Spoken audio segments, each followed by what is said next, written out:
You are listening to a True North Eager Beaver media podcast.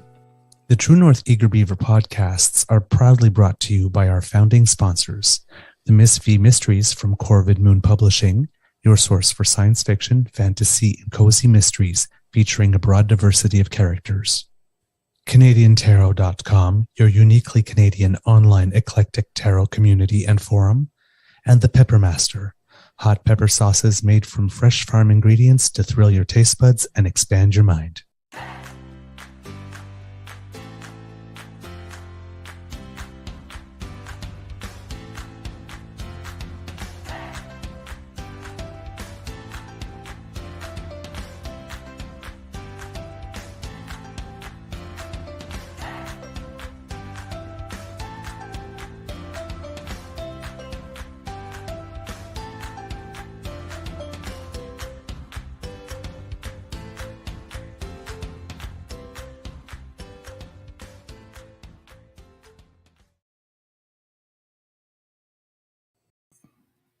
Well, good morning and hello, kids, and welcome to season 3.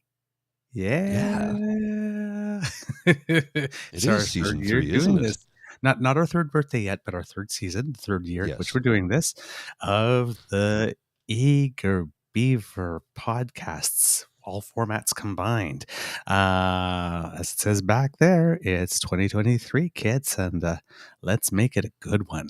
And it's our morning show for those moments when you still want your Beaver Grizzly goodness to get your day started and your year kicked off with a bit of sparkle and joy. We're serving up a warm bowl of goodness for your winter morning. Today, recording day is Friday, January 6th, 2023. And, well, I don't know what kind of day it's going to be here at the Beaver Lodge because I haven't been up for very long and I haven't checked. But regardless of the weather outside, it's going to be a beautiful day because you're here and we're here together. And again, I'm sounding like Roxy Hart from Chicago again. I love you and they love me and I love them for loving me and we love each other. And that's showbiz, kids. Good morning, Kid Ashley. Good morning, Kid Linda. Good morning, Kid Lazy Sunday with Wade and Doe, you beautiful people. Good morning, Nona. Big hugs to you. And good morning to everybody joining us live today or who will be listening later. I'm your host, the Eager Beaver, pronouns he, him, hey, Mr. Beaver, eh? And I am just tickled pink or orange and yellow that you kits have joined us this morning for some nice chat and some friendliness and some warmth and of course some general political douchebaggery, but nice positiveness and warmth. Of course, a big thank you goes to our podcast's founding sponsors, the Peppermaster, the Miss V Mysteries from Corvid Moon Publishing, and CanadianTarot.com. But we have some very important business to tend to. We need to say hello to someone, and that's Mr. Grizzly. Good morning, Mr. Grizzly. How's your mental health today? Good morning, Mr. Beaver. I am... I've been awake since 3 a.m. And I had a rather sleepless night. Without going into detail, watched the hockey game. Good game. Team Canada, gold medal. Great. Awesome. Way to go, kids. Don't know if they actually deserve to be in the game because the U.S. did outplay them in the game before. And although their goaltender, Team Canada's goaltender, stood on his head in that game. He did. He played amazingly.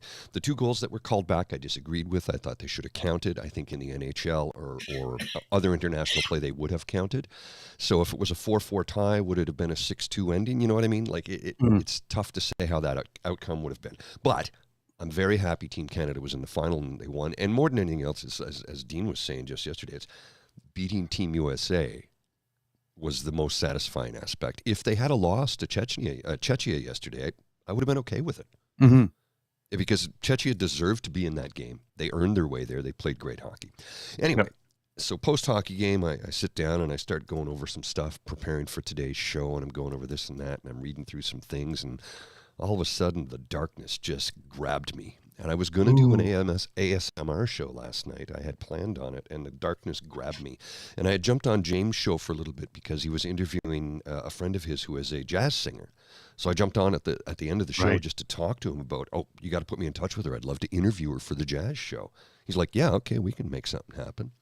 So I get off that, and I sit down on the couch, and I put on a movie, and that was it. The darkness enveloped me, and it was like, all the terrible thoughts that come from depression and anxiety were just rattling around in my brain. I don't know why, don't know where it came from, it just happened. And that's what gave me a rather sleepless night, because you're overthinking everything, which is what the anxiety does, and then the depression is saying terrible things to you. Well, you're overthinking it over here. It's anyway, so suffice to say my mental health is not great today. Okay. But I got my mask on, and we're going to give you a damn good show, because the last thing I want to think about right now is what I was thinking about last night.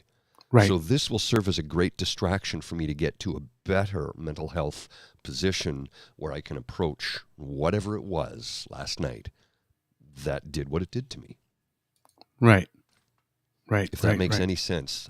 For those who battle the demon, like I do, that might make a lot of sense, where you want to be distracted from it so you can stop thinking about it, stop dwelling on it, get away from it. Right. You know what I mean? It's yes. Look over here, look over here, look over here. Happy to do that, because I don't need to think about what's over there. Right. Yep, I get that. And, well, whatever I can do to help make that happen, my dear friend. Send whiskey. Okay, just pouring some right into the cup there. This, and then I guess we just send it right through the camera here. Thank you. There you go. Hang on. I got it. There you go. Good. All right. There's some whiskey for you. How's that? Smooth? That's good whiskey, my friend. There you go. Hey, made it myself. Oh, outstanding. Morning, Nona. Grains from my backyard, and you did you? Pure rye Canadian whiskey. I will go the extra mile for you, my friend. Love it. It's organic too. Ooh. Organic and orgasmic. Is that how it goes? Oh, speaking of orgasms, I don't get those. You said you sent me a little something yesterday regarding somebody we don't know, but somebody that decided that he wanted to give me a little bit of personal attention. Oh yeah, did he? I missed that because he blocked me finally. He's like, stop harassing me, stop messaging me. I'm like, I'm not harassing you, I'm not messaging you. You keep replying to me, so I'm going to reply. This is how this works. Oh, that's the thing that you sent me that I saw this morning? 55 followers. Yeah. Well, he made an outrageous 55 followers claim. Who can't tell the difference between defending Trudeau and calling out just bullshit that just happens to be about Trudeau. Well, the guy went on about how, we're talking about corruption in government with the Ford government. He goes, oh yeah, what about your boy Trudeau? He started out, he was worth $5 million, now he's worth $385 million. And I'm like, I've heard this claim made before, but nobody's ever provided me evidence to back up that claim. Right. Where is the proof? I don't see any proof to this. Please cite your evidence. I don't need to answer to you. I don't have to. I'm like, well, if you make an outrageous claim, you should be able to back it up. That's not how it works. I don't owe you anything. No, you owe an explanation to the people to back up the evidence, back up your claim with evidence. Well, here's the thing, right? He doesn't owe you anything, but then he's going, well, what about this? So you're asking us to disprove what it is that you say, but you don't have to offer any proof for what it is that you say. And of course, anything that we say to disprove what they say is not something that they're going to acknowledge anyway, right? As being true, right? Yeah. Right, because it's Trudeau derangement syndrome thing, right? Yeah. Right. Well, just the derangement syndrome thing, because every politician has it, right? Oh yeah, absolutely. Right. Yeah. What about him on the play?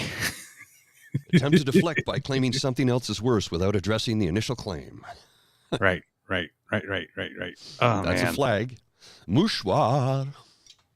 Oh man, but no, I was originally when you were said orgasmic. I was talking about the little visual you sent me yesterday, asking me if this was true.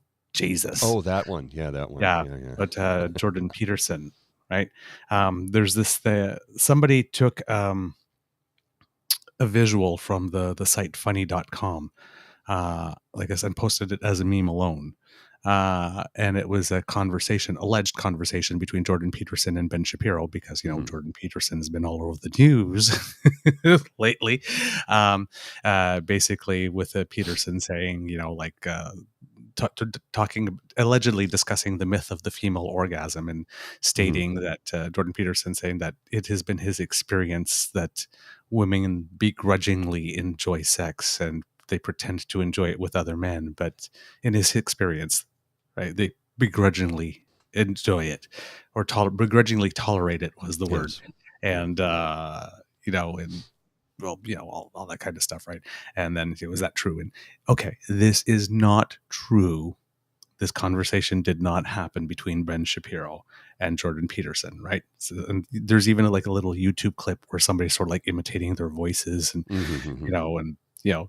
Jordan Peterson's basically saying that orgasms don't exist, and Ben Shapiro says, I managed to do it, but since I'm too small, like this, I have to jump up and down on a trampoline under someone's skirt, and like clearly, right? So it's satire, of course, right? But no, that's not a real thing that happened. However, it certainly seemed plausible. Well, listen, it is a conversation that has been had in these circles. Yes, because I've read it before. Yes. Right. Absolutely.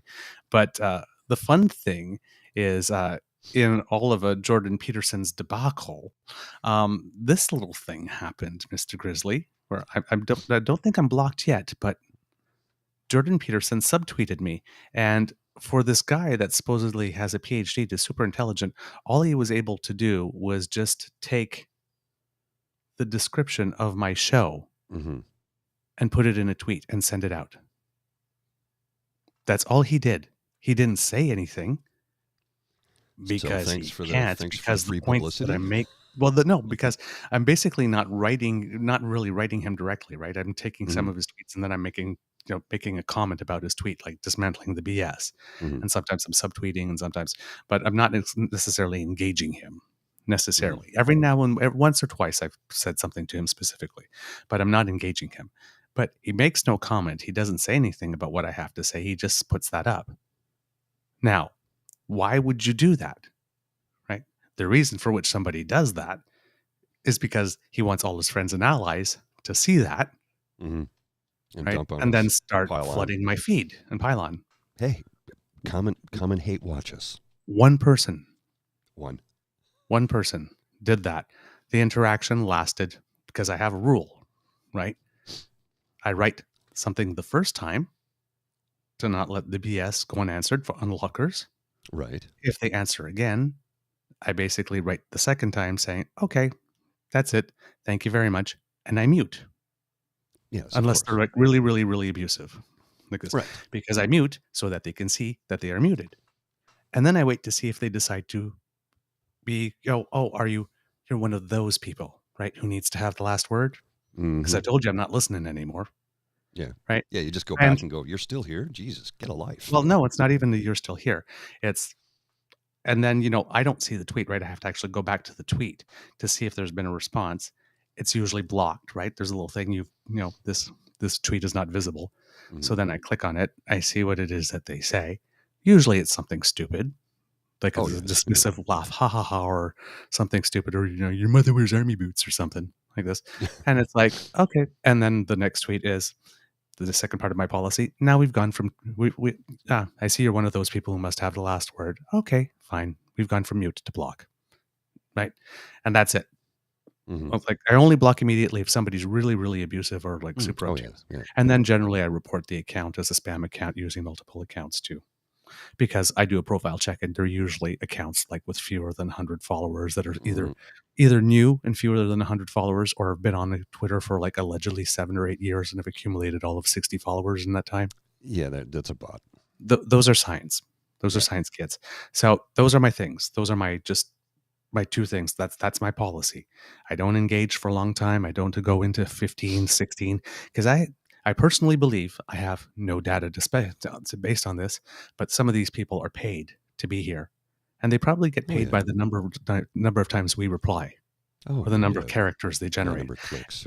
Yeah. And the goal here, their goal, right, when you meet one of these people that just keep a conversation very mindless going on over and over again, you keep responding and it's just stupid stuff. Their goal is to tie you up. Oh, yeah. So that you're not talking to other people, spreading your good word or your information. Or to exhaust you, to get you tired, to get you to quit first, and then you leave Twitter for the day or whatever social media for the day, and therefore you're no longer contributing to actually putting out rational discussion.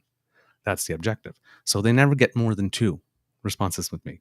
Right. And then I either mute them or I block them because, bitch, you ain't using my platform to do what you do.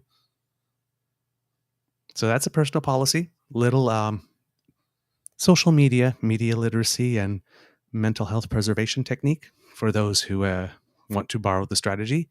Please do go ahead. I'm offering it up for you. We have Kit Ryan seen here. Mr. Public service announcement. Please read it, Mr. Grizzly.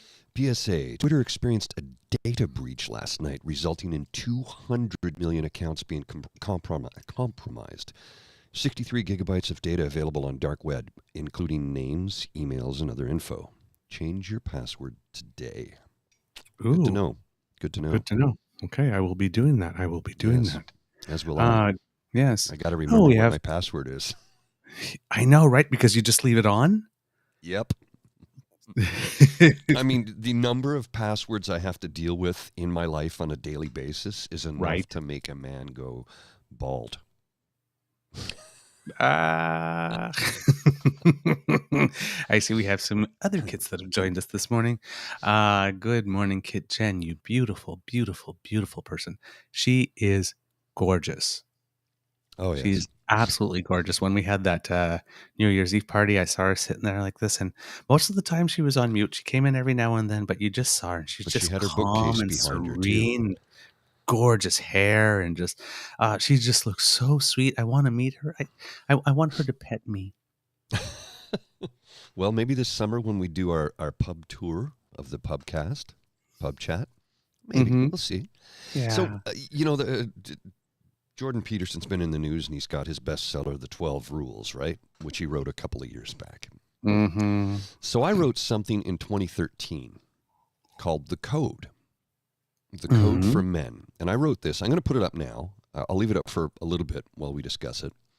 It's The Code for Men. I wrote this in, when did I write this? August?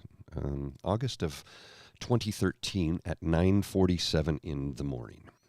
Wow. 20 codes to follow. Number 1, always be polite, kind, and respectful, even to those who do not deserve it. What you do today has an effect on others. Number 2, do not knowingly flirt with, sleep with, or consort with a married woman. You don't want to be that guy. Don't be that guy. Nobody likes that guy. Nope. Number 3, defend those that cannot defend themselves. Number 4, when you see an injustice taking place, do your utmost to put a stop to it. Number 5, make an effort to tolerate the intolerable. You may have an opportunity to improve the situation. Asterisk, down at the very bottom, the asterisk states, do not tolerate intolerance, i.e., punch a Nazi, always. Number 6, don't steal, don't lie. No one likes a liar or a thief. Right. Stop a bully. Belittle him or her. Put them in their place. Then show compassion. This may help them to mend their ways. At the very least, put a stop to the act. Xenophobia. Number 8, xenophobia and racism is never tolerated. However, it must be dealt with sensitively and with compassion. The life you change today may affect generations to come. Number 9, point out what makes us all similar. Break down walls. Yes. And I'll stop at number 10 for now. Being a man means you sometimes have to walk away. A no-win situation will do you harm. You got to know when to hold them. There's 10 more of codes, and we'll come back to that later. But it's like if Jordan Peterson gets a bestseller out of his 12 rules, and one of them is clean your room, make your bed, and pet your cat. Come on, man. Really? Really? I think my 20 codes are probably, in my humble opinion, a little bit better to follow. Just me. Maybe I should get a bestseller. I got to talk to JB about how do I get a bestseller on Amazon. He has one. Right. He does. He does. Good morning, Kid Baby. Nice to see you as well. I saw that when you posted that to me the other day, and I was trying to think of some of my own. Mm-hmm. Some You of want to my put own. like a five or six to add to that, or augment, or any of them? Or I mean, Well, we can amend some of those too. They're not written in stone. yeah, but I mean, like you have yours and I have mine, right? Mm-hmm. And so I was like trying to write some down and like thinking, what are things? And came up with don't be a douche. Yeah, yeah. Rule number one of life: don't be a douche. Leave things better than you found them. Oh yes. Hold the door for others. Oh yeah. Yeah. Always Politeness. look behind you when you're entering a door, going through a door in public, to see if there's someone behind you so that you just don't let the door smack in their face. It's a good rule. It's a good Yeah. rule. Every interaction with another living being is an opportunity to make their day a bit brighter. Yes, it is. I Yes. agree. You leave, like, just even like holding the door. Mm-hmm. Just like, oh, Smile. how nice. Smile. Yeah. Smile. You Yeah. know how much a Walk down the street, smile look someone in the eye and nod. can literally brighten up somebody else's day, and it will in turn do more for you than it does for them. Oh yeah, absolutely. Absolutely. I mean, I do like the silly things, right? Going to the restaurant and, when the bill comes and I pay, they're like, thank you very much. It was wonderful. Mm-hmm. Oh yes. Yeah. Yeah. Like this, and actually looking someone in the eye when I'm saying, not like, yeah, thank you. Right? Yeah. It's Yeah. like, thank you. It was nice. Acknowledge the human being in front of you, because they're a human being and they'd like to be acknowledged for their Yep. efforts. And when you say that, for example, every time I pass a panhandler on the street and they ask me for something, even though I typically do not give Mm-hmm. on the street, I'd rather give to an organization. I look them straight in the eye and say, "I'm sorry, I don't have anything Well, today." I haven't Or carried if they say, cash "Hello, in hello, nice years. to you," but I actually look at them. I don't walk by. Well, and because where I live, I see Right, the same ones every day on Elgin Street. right. The same group every day. And they're always polite and cordial with me because I see them all the time. They see me all the time. I never carry cash. I haven't carried cash in years. And I, like you, would prefer to give to a social program that will help. Yep. And somebody says, well, if you give money, they're just going to use it on drugs or alcohol. And I'm like, but that's what I'm going to use it on. Remember the song, The Underwear Goes Inside the Pants? You remember that song? Yes. You leave your fingerprints all over every life you touch, so make sure yours is a good touch. Oh, that's a good one. I like that. Mm-hmm. Yeah. I like the way you worded that. Yeah. Never take criticism from people from whom you would not take advice. Very useful for Good. being on Twitter. Oh, yes. Never miss an opportunity to stretch. Always be stretching something. That Physically yeah. or metaphorically, Oh spiritually. yeah, yeah, yeah. Except Right? for the truth. Don't stretch the truth. Oh, to stretch the truth, yes. There is power in kindness.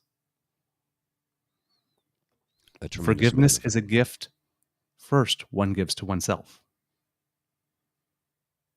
Life is too short to eat bad food. Oh yeah, or Way too short to eat bad food. drink bad whiskey. Yes. So if you can, cook with buttercream, booze, or bacon. If you don't lie, you never have to keep track of what you said. I borrowed that one. And once you've considered all the alternatives, why would you not choose optimism and happiness? Thanks, Jen. Yeah, really. Hey, holy shit! I wish Beaver and Grizzly were in charge of the world. And I'm seeing This some is a good comments one there. from Linda. This is a good one from Yes, Linda. no No mansplaining. mansplaining. Yes. But you know what? Every now and then, sometimes I've been on Twitter, and the people that are just hell bent on twisting and twerking everything. Mm-hmm. It's like, no mansplaining, but just because I happen to have a penis does not mean I'm mansplaining. That is correct. That is correct. You can make a gentle correction to somebody, and if they say you're mansplaining, no, you made a huge, tremendous mistake, and I'm trying to show you the proper methodology. I had one yesterday where a person who resides here in Ottawa made a comment on somebody else who said, we need to nationalize the grocery change. We need to have a $20 minimum wage. We need to have this, that, and all things that I thought were good. And this one person said, no, if you nationalize them, that's terrible. It's going to cost us money. Look what happened with Bombardier and Air Canada. And I replied, but those companies are publicly traded. To nationalize a company means the government takes over control of it. And then we, the public, would own it. and that's not the case. So I gave her a list of Right. Crown Corps, and I gave her literally They were at one point. they were at one point. That's right. Right. I don't know if Bombardier ever was, but Air Canada certainly Bombardier was. was not, yeah. No, But no, Air Canada was, Bombardier's yes. always been. And Petro-Canada was. That's right. Yes, and I gave her the dictionary description of what nationalizing a company means, and I wasn't trying to mansplain. I was just trying to I don't like your. I know what you're trying to say, right?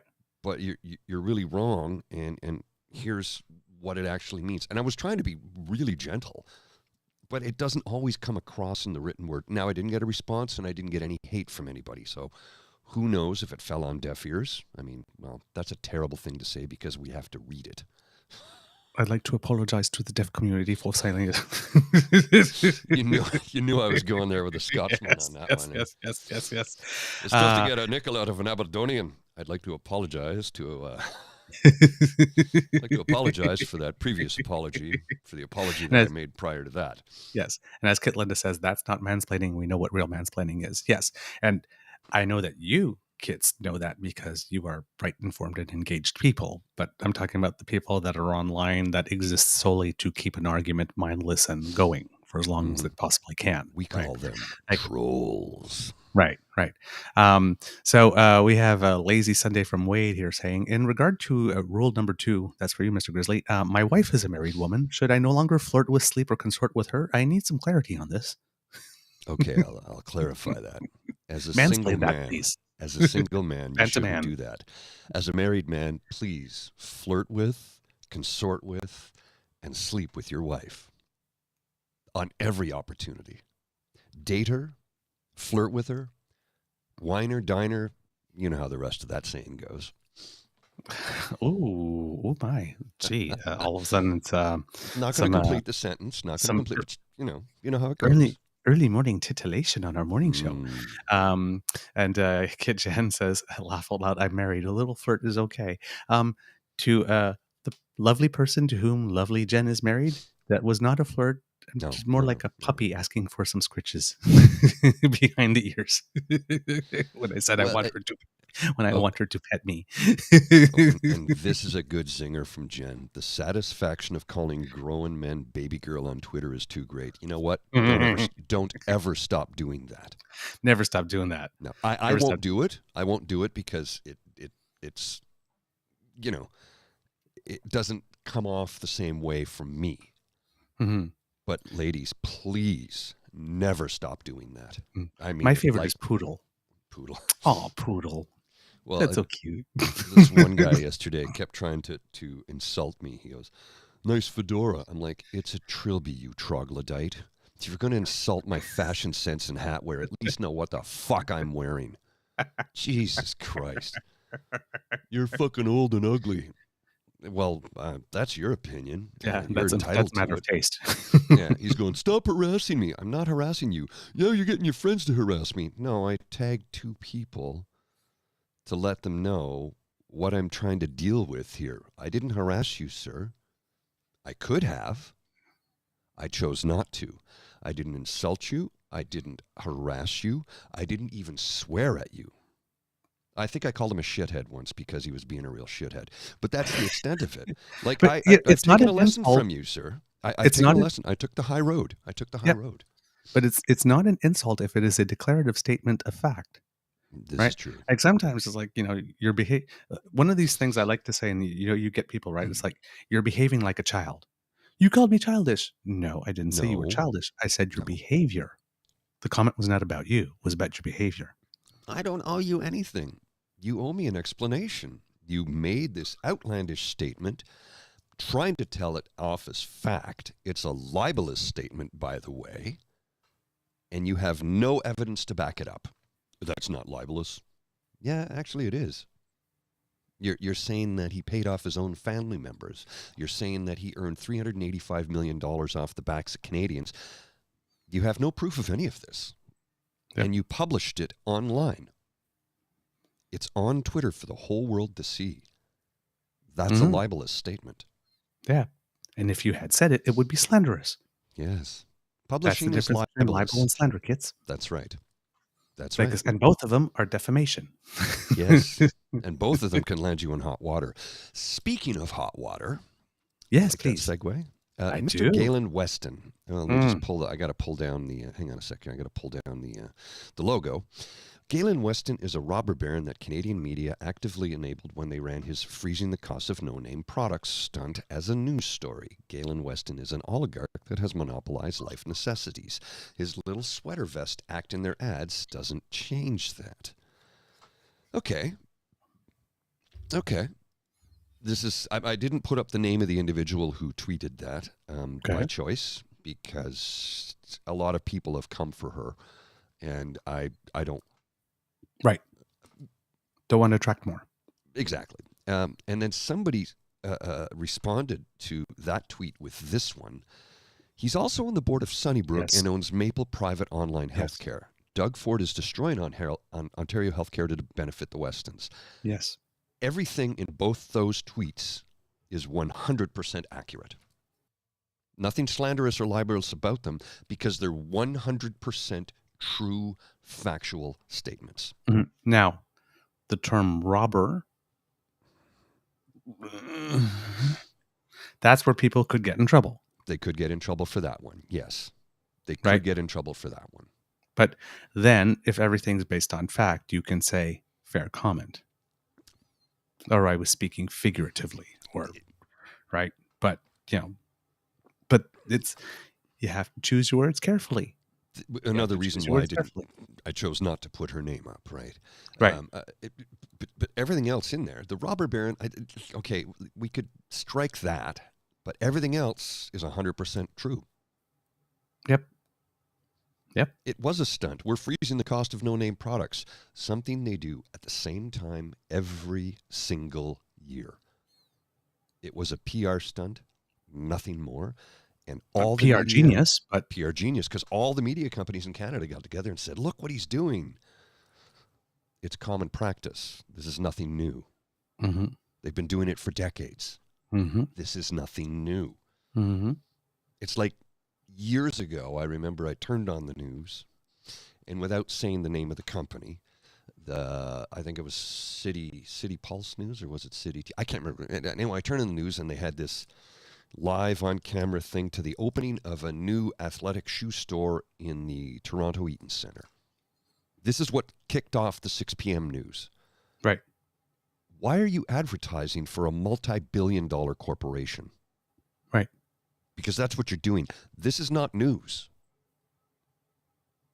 I'm guessing somebody got paid to do that. Mm-hmm. Because if they didn't, you just gave a ton of free advertising at 6 p.m. when you have the highest viewership. Right. Like, what are you doing? Make them pay for the ads on your station.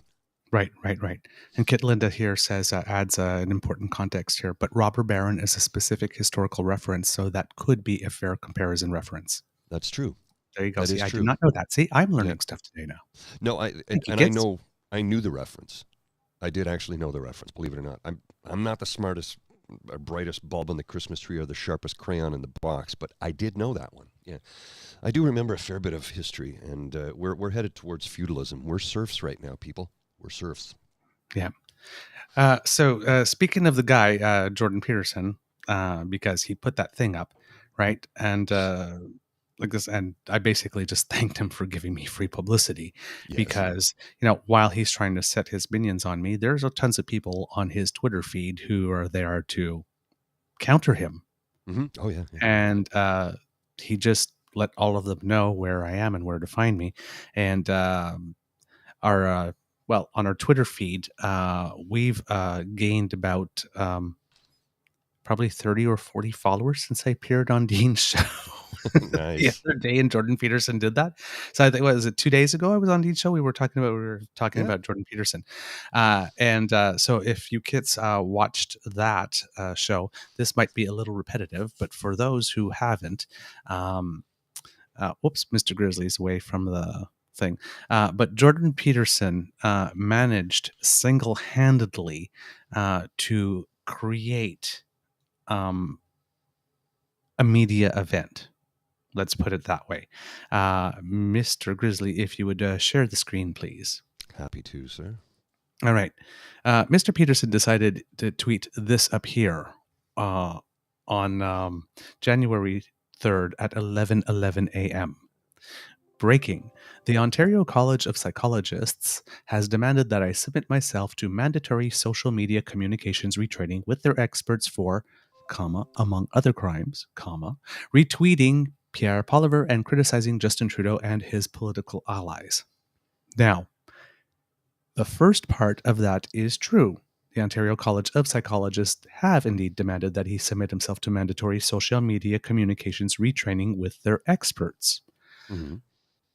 That's true because he posted the letter from the cottage, from the Dougie. college. I got Doug Ford on the mind because I see Kit BB tweeting about him, about the college. But is it for retweeting Pierre Poilievre and criticizing Justin Trudeau and his political allies? Or is it for something else? I'm guessing it's We for don't something know. else. We have to take Jordan's word for it because the college, Ontario College of Psychologists, have not said anything publicly about this. And when asked by such intrepid journalists as Brian Lilly, they basically said, we're not saying anything about this because a professional order, when they're about to do anything disciplinary or on the road to doing something disciplinary, do not speak about it in public so as to protect their member from false accusations, false claims, bad reputation. They try to resolve it internally first, but he decided to go public. Now, of course, retweeting Pierre Poilievre and Justin Trudeau are not crimes. No. So, remember when we were doing that thing about Joe Walsh, where she was like standing like this with the people about to arrest her or something like this, and she's held the peace sign. She says, "I got arrested for taking this photo." Oh, yes. You didn't get arrested for taking that photo, right? Your charges were like counseling for public mischief and all that kind of stuff. It's like, it wasn't the photo. It's like, girlfriend, the thing for which you got charged probably happened before you took that photo, right? History didn't start the moment you took that photo. Well, like this. It's not retweeting Peter Poilievre that got you sanctioned, and it's not for criticizing Justin Trudeau. People criticize him every day. It might have been what you said when you criticized or how you did it, and these are not crimes. So he's lying and casting himself as victim right away. I have been accused of harming people, although none of the complainants involved are in the current action were clients of mine, past or present, or were even acquainted with any of my clients. So he says. I am to take a course of such training with reports documenting my progress or face an in-person tribunal suspension of my rights to operate as a licensed clinical psychologist. You do not have a right to operate as a licensed clinical psychologist. That is a privilege granted to you by the college. And it usually requires you signing some documents or taking some oaths to, like, first do no harm and to, conduct yourself in a manner that holds the reputation of the profession in high regard and high esteem by all people on looking who might be seeking your services, which is something, let's say, arguably, he has not been doing. We'll just say that. Yes, or privilege with conditions, right? Privilege with conditions. Very well stated, Kit Jen. Absolutely. About a dozen people from all over the world submitted complaints about my public statements. A dozen? I probably submitted a dozen complaints. Well, not to the college, but at least online, just to myself, poodle. About a dozen people from around the world. So all this is based on about a dozen people complaining, according to him. Yeah. And a dozen people complaining about his statements over on Twitter and Rogan over a 4-year period out of the 15 million who follow me on social media. The number of people who follow you on social media has no bearing whatsoever on whether what you say is true or not, or the manner in which you comport yourself is dignified or not. I'm going to go with the physician heal thyself. This dude needs help. Well, you know that thing we were talking about the other day? It's like, oh, that the John Carpe. I can't believe they're like prosecuting him for something he did 18 months ago. Oh. How long ago you did it doesn't matter. What matters is that you did it. Well, I only killed that person 20 years ago. Yeah, there's no statute of limitations on murder, okay? Right. So it's like, I have 15 million people who follow me. So the people who complained about something actually wrong that I did, they don't matter because I have 15 million people who are going to decide to disregard that or not following me. Like, that's what he's basically saying. It's not the way it works, Poodle. Not the way it works. Like, and claiming that I had harmed people, not them, with my views. So you can only make so, for example, if your neighbor, you hear them beating the crap out of his wife, you can't make the complaint because he didn't beat you. Right? Is that what you're saying, Jordan? Is that what you're saying? I guess. Only the people I do directly harm can complain. Nobody has a other right to. Nobody can see the harm going on and say, hey, this guy's harming someone. You should maybe stop that. It's what he's saying, right? I mean, it's what he's saying. And then you get Elon Musk responding with like 2 exclamation marks, right? And then somebody asks him, what are the other things, right? Because among other crimes. It's the incel circle jerk is what they call it, right? Right. So what are his other crimes? Criticizing climate change models, objecting to surgery on gender dysphoric minors, warning Canadians it was wrong for social service workers and police to threaten to apprehend the children of the trucker convoy protesters. I'll provide all the details legally allowed to me. There's nothing legal that stops you from saying what it is that you've been accused of. I mean, you've posted the letter. You're announcing to the world that you're being brought into this. So if it would be illegal for you to say what it is they are accusing you of, then it would be illegal for saying that you're being accused of something or that you've been called in. So it's not illegal, right? So what are your other crimes? Oh, my hands are tied. My hands are tied. I can't tell that. But look, I'm being persecuted. Well, here's the letter. But I can't show you what they're accusing me of. Yeah. Because in their letter, they did not publicly state. Because the college is professional, whereas Jordan is not. That's the thing. They can't publicly state it because there are, well, I'm not only just professional ethics, but there's laws around that too. Yes, and again, criticizing a climate change model, objecting to surgery on gender dysphoric minors, right? Which I'm pretty sure that doesn't happen. Yeah. I'm pretty sure that doesn't happen. I'm pretty sure the first do no harm part. Yeah. Also, they're probably waiting. You'd be hard pressed to find a surgeon in North America that would be willing to perform that type of surgery. Yeah. I mean, I'm sure there's somebody out there who would. I'm sure there's some back alley doctor who would be willing to do that if there was the right amount of money involved. But because there are shitty people everywhere. Yes. Right. But it's not happening in the province of Ontario funded by OHIP. Yeah. Warning Canadians that it would be wrong for social service workers to police to threaten to apprehend the children of the trucker convoy protesters. That's not a crime. That's not illegal.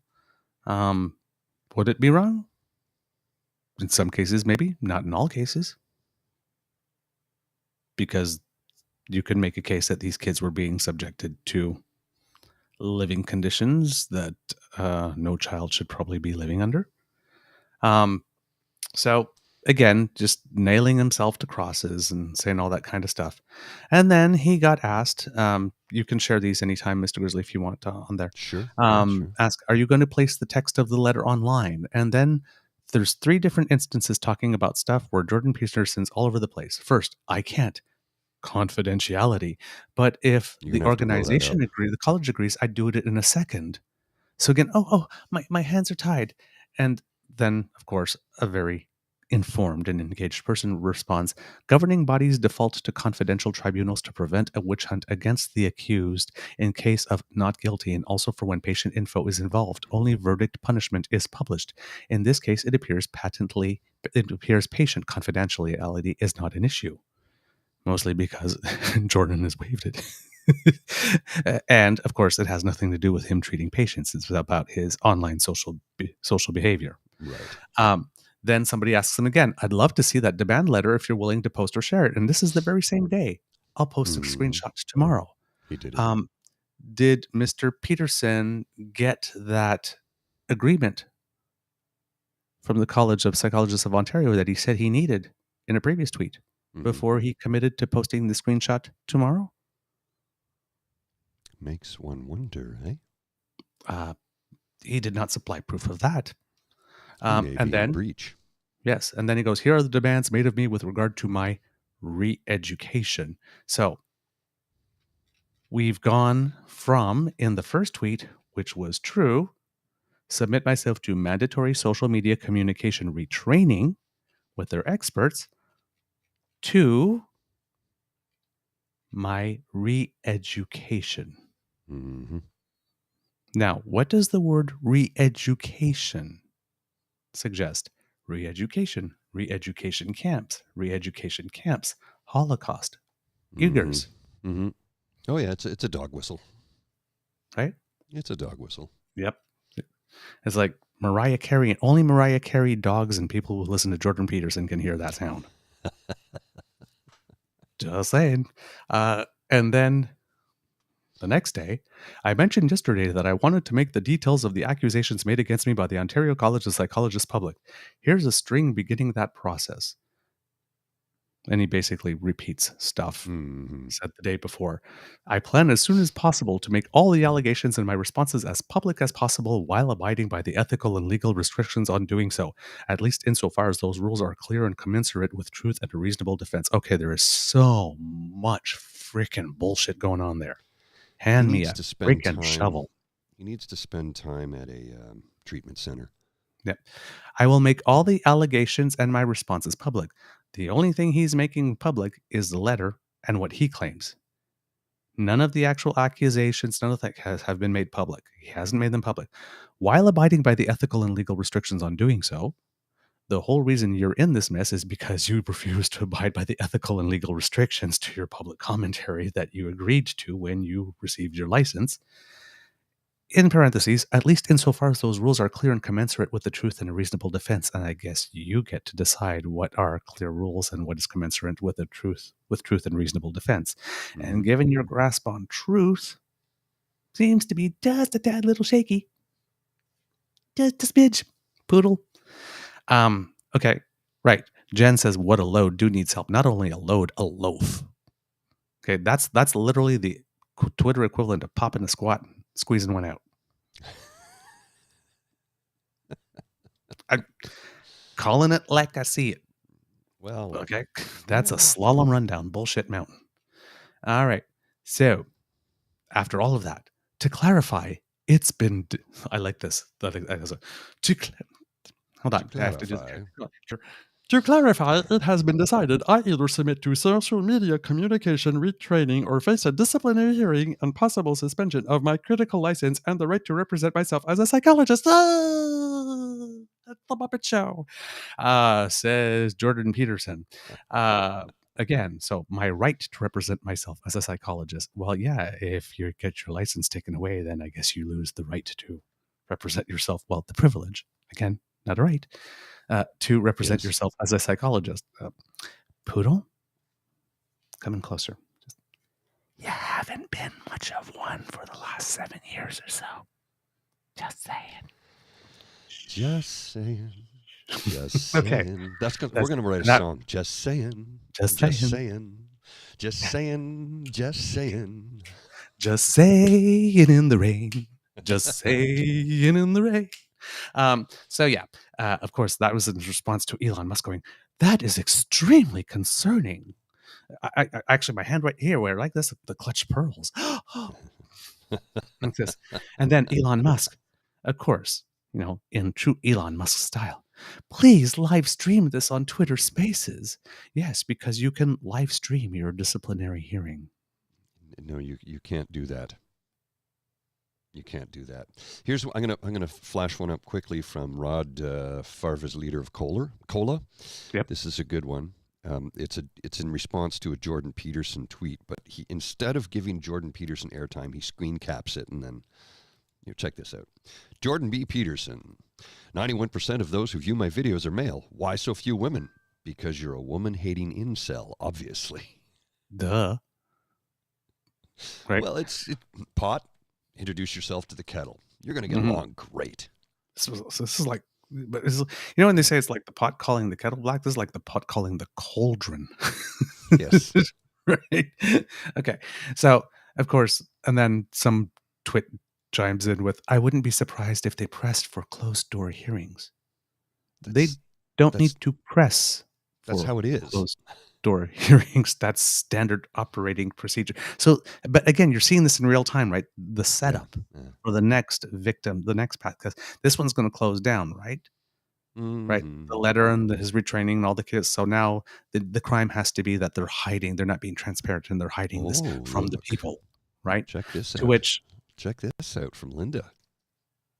Oh, just check the CPO website, and disciplinary hearings are open to the public. They are. Well, we're going to have to tune into that one. Well. That website might be crashed that day. Oh, because all his incel followers are going to be all over that one. Disciplining. So that surprises me. Yeah, usually those are closed door. This is that's interesting. I've never heard that before. College really because to me, in my experience, all of this stuff has always been closed door. Instead, if they're open to the public, that means if you get to that point, what you have done is so egregious and probably publicly known and visual that they're okay with the transparency because they're pretty sure that if you get to that point, the college is going to be on the right side of that historical argument. You're done. You're done. Just throw your chips and get out of there. You're finished. Wow. Okay. Thank you very much, Linda.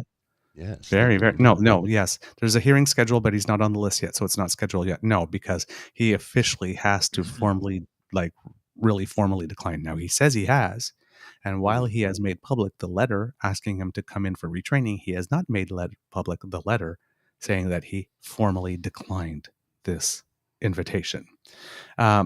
Then, of course, that is extremely concerning from Elon Musk. Oh, it's worse than you think. It's worse than you think in Canada, Elon Musk. Regulated professionals are now terrified into silence by their respective colleges. This means they are no longer able to say what they believe to be true. And who needs that from their lawyers, physicians, or psychologists? Oh, I can't tell you that. No, poodle. You are not nobody, as I made the point on the previous show. There are many professions for which, when you're on your own time, you are not allowed to say everything you believe to be true, right?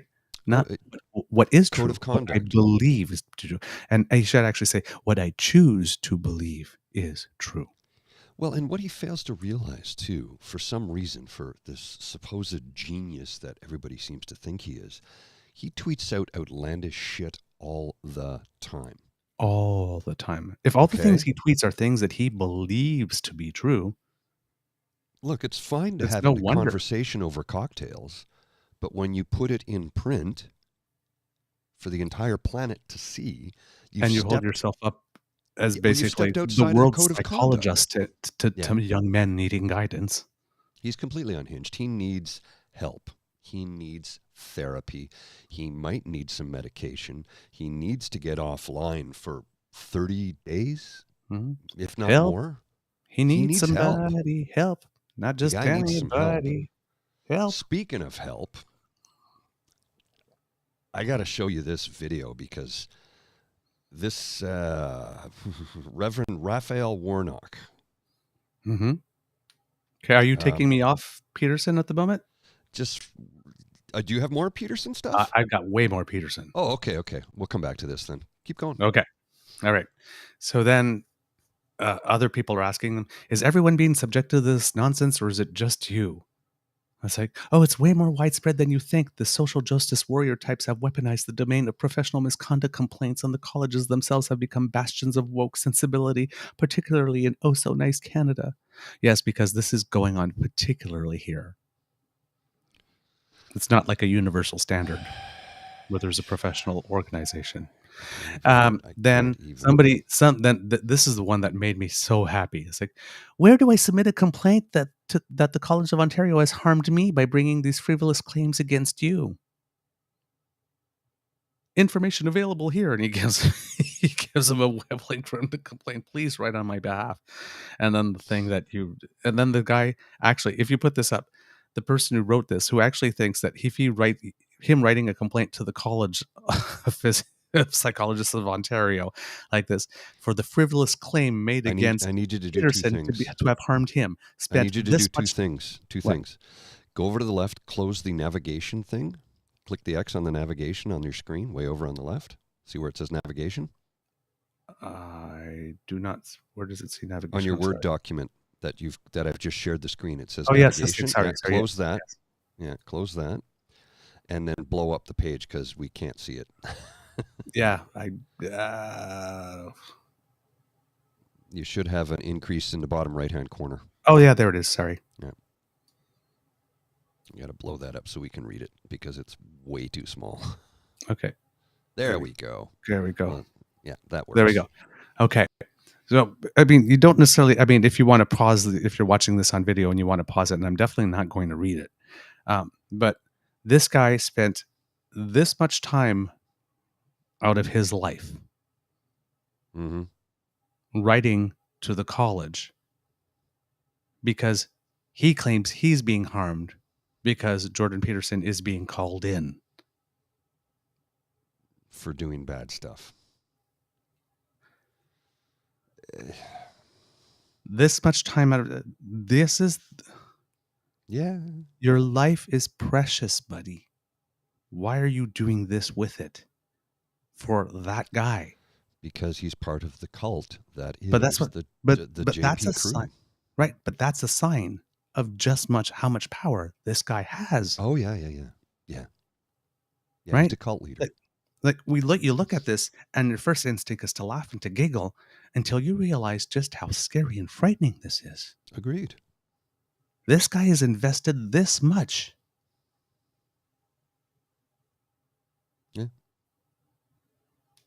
Nothing but pity. I have nothing but pity for this man who felt he needed to do this. Yeah, it's This is sad. Right? When you say your difference between empathy and compassion and whatnot. Compassion, man. Yeah.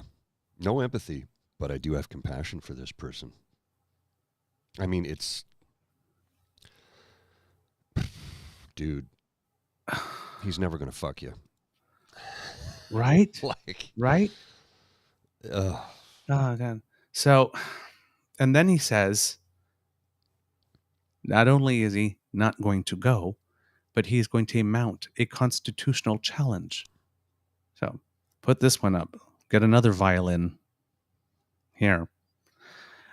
I'm going to blow this up a little bit here. I am mounting a constitutional challenge, but have little faith in the remaining integrity of the Canadian judiciary. And I can't believe I'm now faced with the necessity of doing such things and not believing they will work.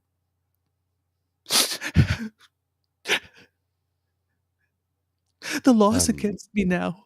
Now it's not just the order. The problem is his followers will swallow that hook, line, and sinker. Yeah, and there's no constitutional challenge to be had. No, because the Supreme Court has already decided long ago that professional orders have sole jurisdiction, number one. And number two, nothing posted about the court papers he's filed either. Nothing. Yeah. Just saying.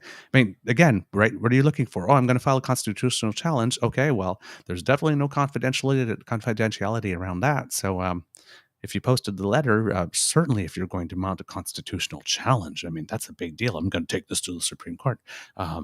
You would post your filing, right? Yeah. One would think, right? No pledge to do that. And then, so we get to the actual letter. And this is, if you'll put this up, Mr. Grizzly. Sure thing. There you go. Number one, I acknowledge. So this is basically all. Number one is everything that the College of Psychologists of Ontario is saying publicly about the situation. Mm-hmm. I acknowledge that the Inquiries, Complaints, and Reports Committee of the College of Psychologists of Ontario is concerned about the following aspects of my public statements contained in the Registrar's report dated May 17th, 2022. 1 point, that I may have lacked professionalism in public statements made on social media and during a January 25th, 22 podcast appearance. That's all the college has said publicly. Mm-hmm. And the college did not make this letter public. Jordan did. So nobody would know about this at all if it weren't for the fact that when Jordan found out about this, he ran to Home Depot, got himself a nail gun, cut a couple of 2x4s, and decided to play Jesus. Yeah, get down off the cross, dude. We need the wood. Right? Okay. So that I may have, the college is not even accusing you having lacked professionalism yet, but that you may have, and that we need to look into this. Because maybe the reason for which you did these stupid things in public and put your name and face to it has nothing to do with you being unprofessional, but maybe you needing help, like a psychologist. Well, and I love the coaching program, just people who are assigned to him, the doctors right? assigned to him. That's why I highlighted it. Because point 3 is particularly delicious, and it appeals to my bitchy queen, my inner bitchy queen. I undertake to work with either Dr. Erica Abner, LLM, LLB, PhD, or Gail Siskind, RN, MA, to review, reflect on, and ameliorate my professionalism in public statements.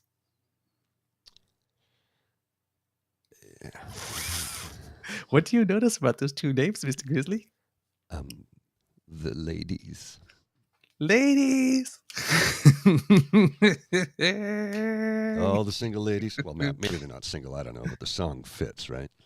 All the psychologist ladies. All the up. Psychologist ladies. All the psychologist. It doesn't roll off the tongue, but you get the beat. Right? All the psych ladies. All the psych ladies. All the psych all ladies. The psych ladies. All the psyche ladies. Put your hands up. You gotta get the whole get the hip motion in there. I'd have to pant way out. Oh, every now and then the universe just gives us these little droplets of heaven. All the psych ladies, all the psych. We got to put that to music, dude. We'll take Beyonce's beat and we'll drop psych ladies instead of single ladies. Oh my word, this is so all the beautiful. Psych ladies, all the psych ladies. I will complete the coaching program within 6 months of receiving the decision that you have to actually take the coaching program. The coach, all the stuff that he needs to do, that's all pretty basic stuff. Nothing really eye-raising about that. Number 12. If the coach provides any unfavorable information about my practice, the registrar may proceed to investigate new concerns arising. What do you think there are the odds that there will be new concerns arising, Mr. Grizzly? Excellent. Excellent, Mr. Slithers. Excellent. Jeez. 13. Now, this must really, another one that must stick it right horizontally into his craw. I am fully responsible for any and all costs associated with satisfaction of the terms of this acknowledgement and undertaking. You're on the hook, bud. If you look at number 15, I understand that the coach will bill the college for work done in association with this undertaking at an hourly rate not to exceed $225 as established by college policy, or at the coach's previously established rate for a specific course of education. Looks like you're gonna need to sell some books. Or the other way around. Well, honey, you've got 13 million or 15 million followers that you bragged about to whom you sell books. I mean, ask them for $25 an hour. That's nothing. You could afford that. For a donation. Yeah, we'll have a GoFundMe for Jordan Peterson. Yes. In the arms dude needs help, man. He needs help. Far away from here. For just $5 a day, you can support a Jordan Peterson. Don't let him languish in media retraining and re-education camp all alone. I got Look it. at his poor puppy dog eyes. I just got it. We'll do all the psych ladies, but we'll do the cake version. All the Oh. psych ladies. All the psych ladies. We'll do it. We'll do it like Cake did their "I Will Survive" version, because I Right. can't hit Beyonce's notes. Right. I can do a couple of runs, but yeah, I mean, she's the queen, right? Oh yeah. She hits those notes. Good morning, Kit Bruce. Yes, late joining, but better late than never. And we don't care when you get here, so long as you get here. So welcome. And then we keep going. And then 23, I'm aware that if I do not comply with the terms set out in this acknowledgement and undertaking, which he's already said he's not going to comply, not only with the terms, but he's just not going to comply with the undertaking and not going to acknowledge this.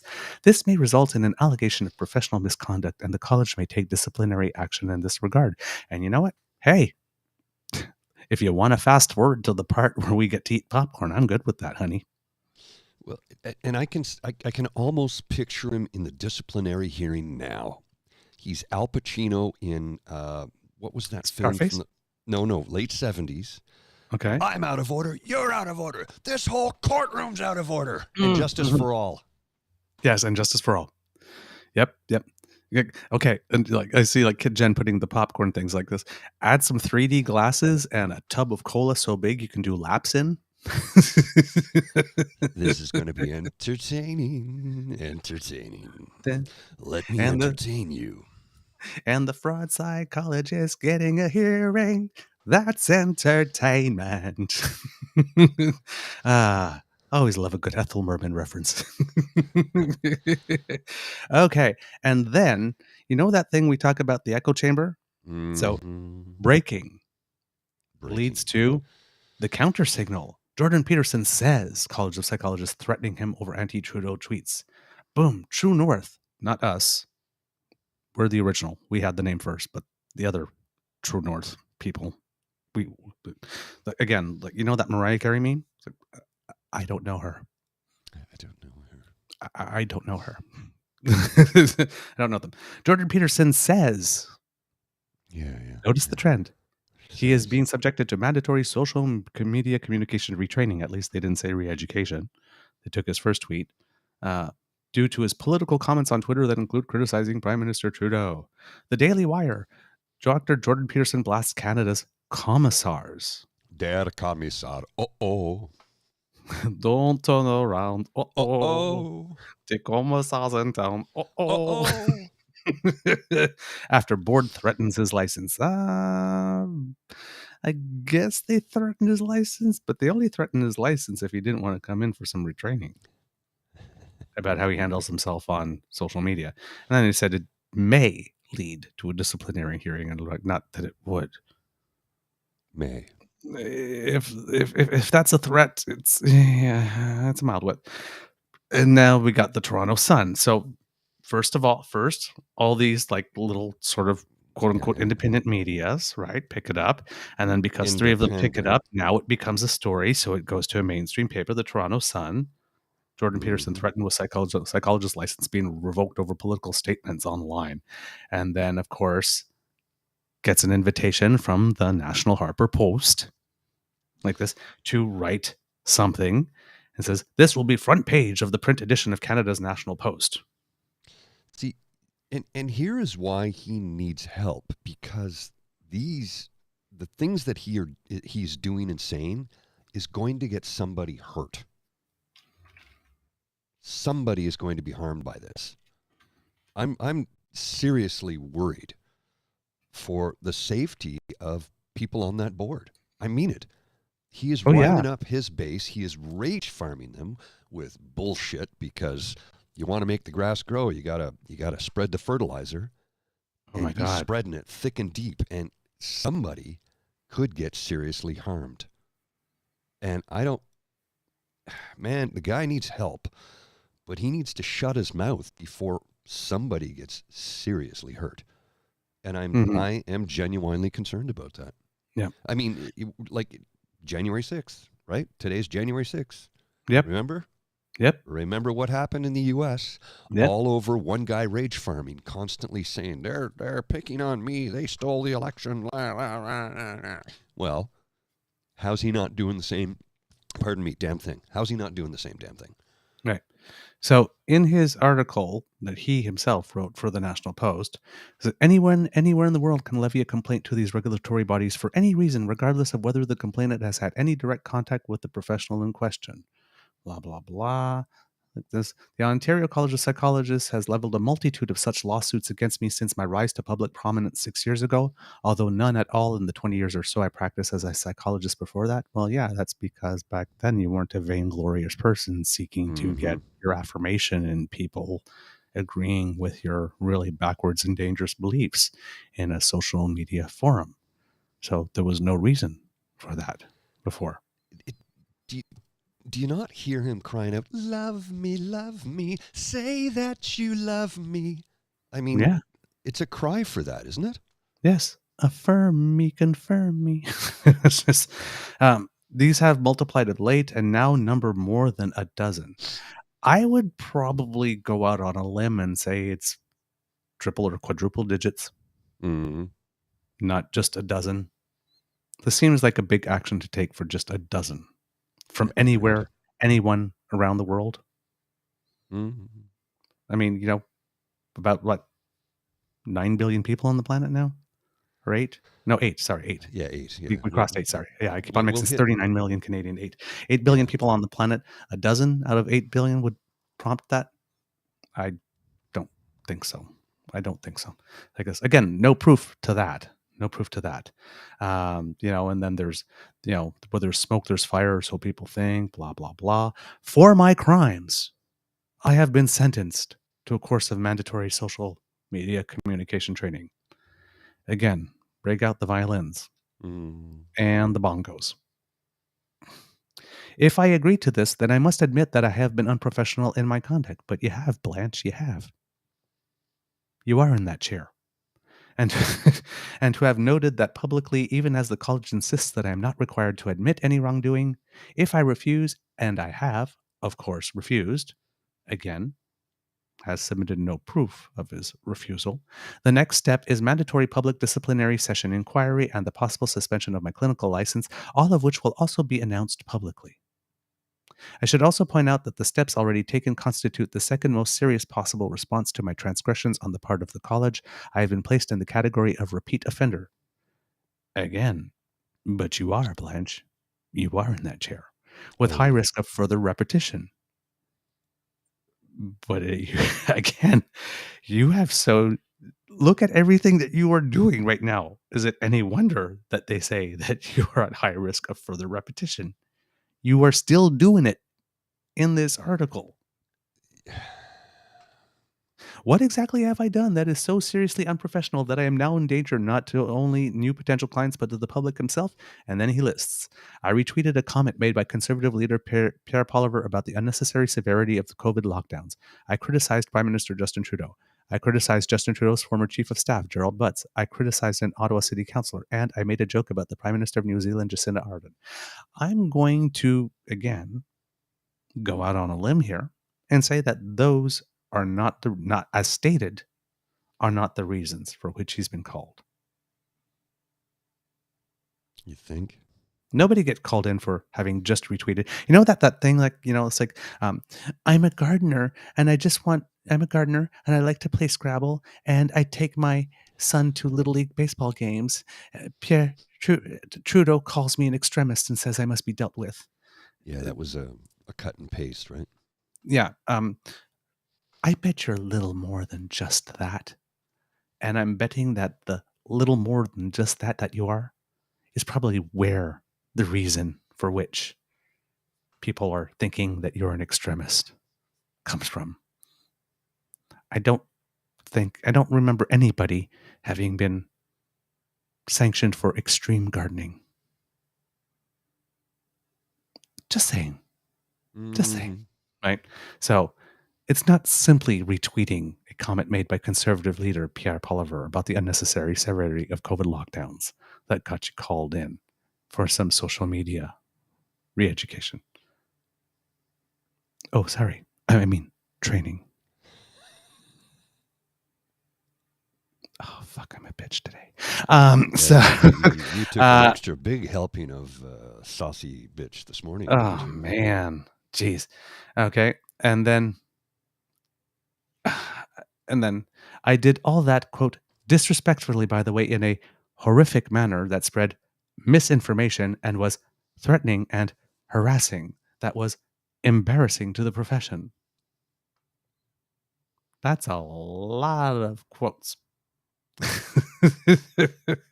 I am also, these are separate offenses, sexist, transphobic, incapable of the requisite body positivity in relationship to morbid obesity, and unforgivably of all, a climate change denialist.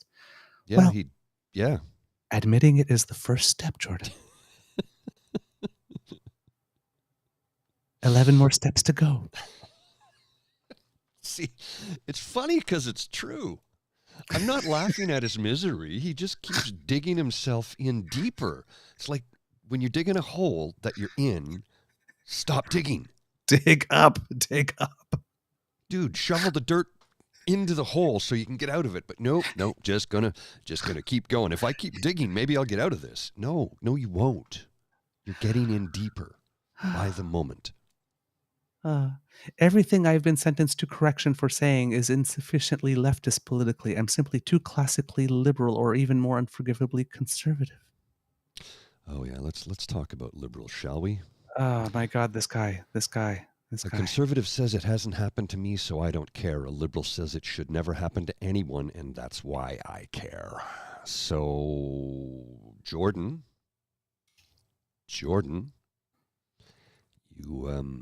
Jordan. You did this to yourself.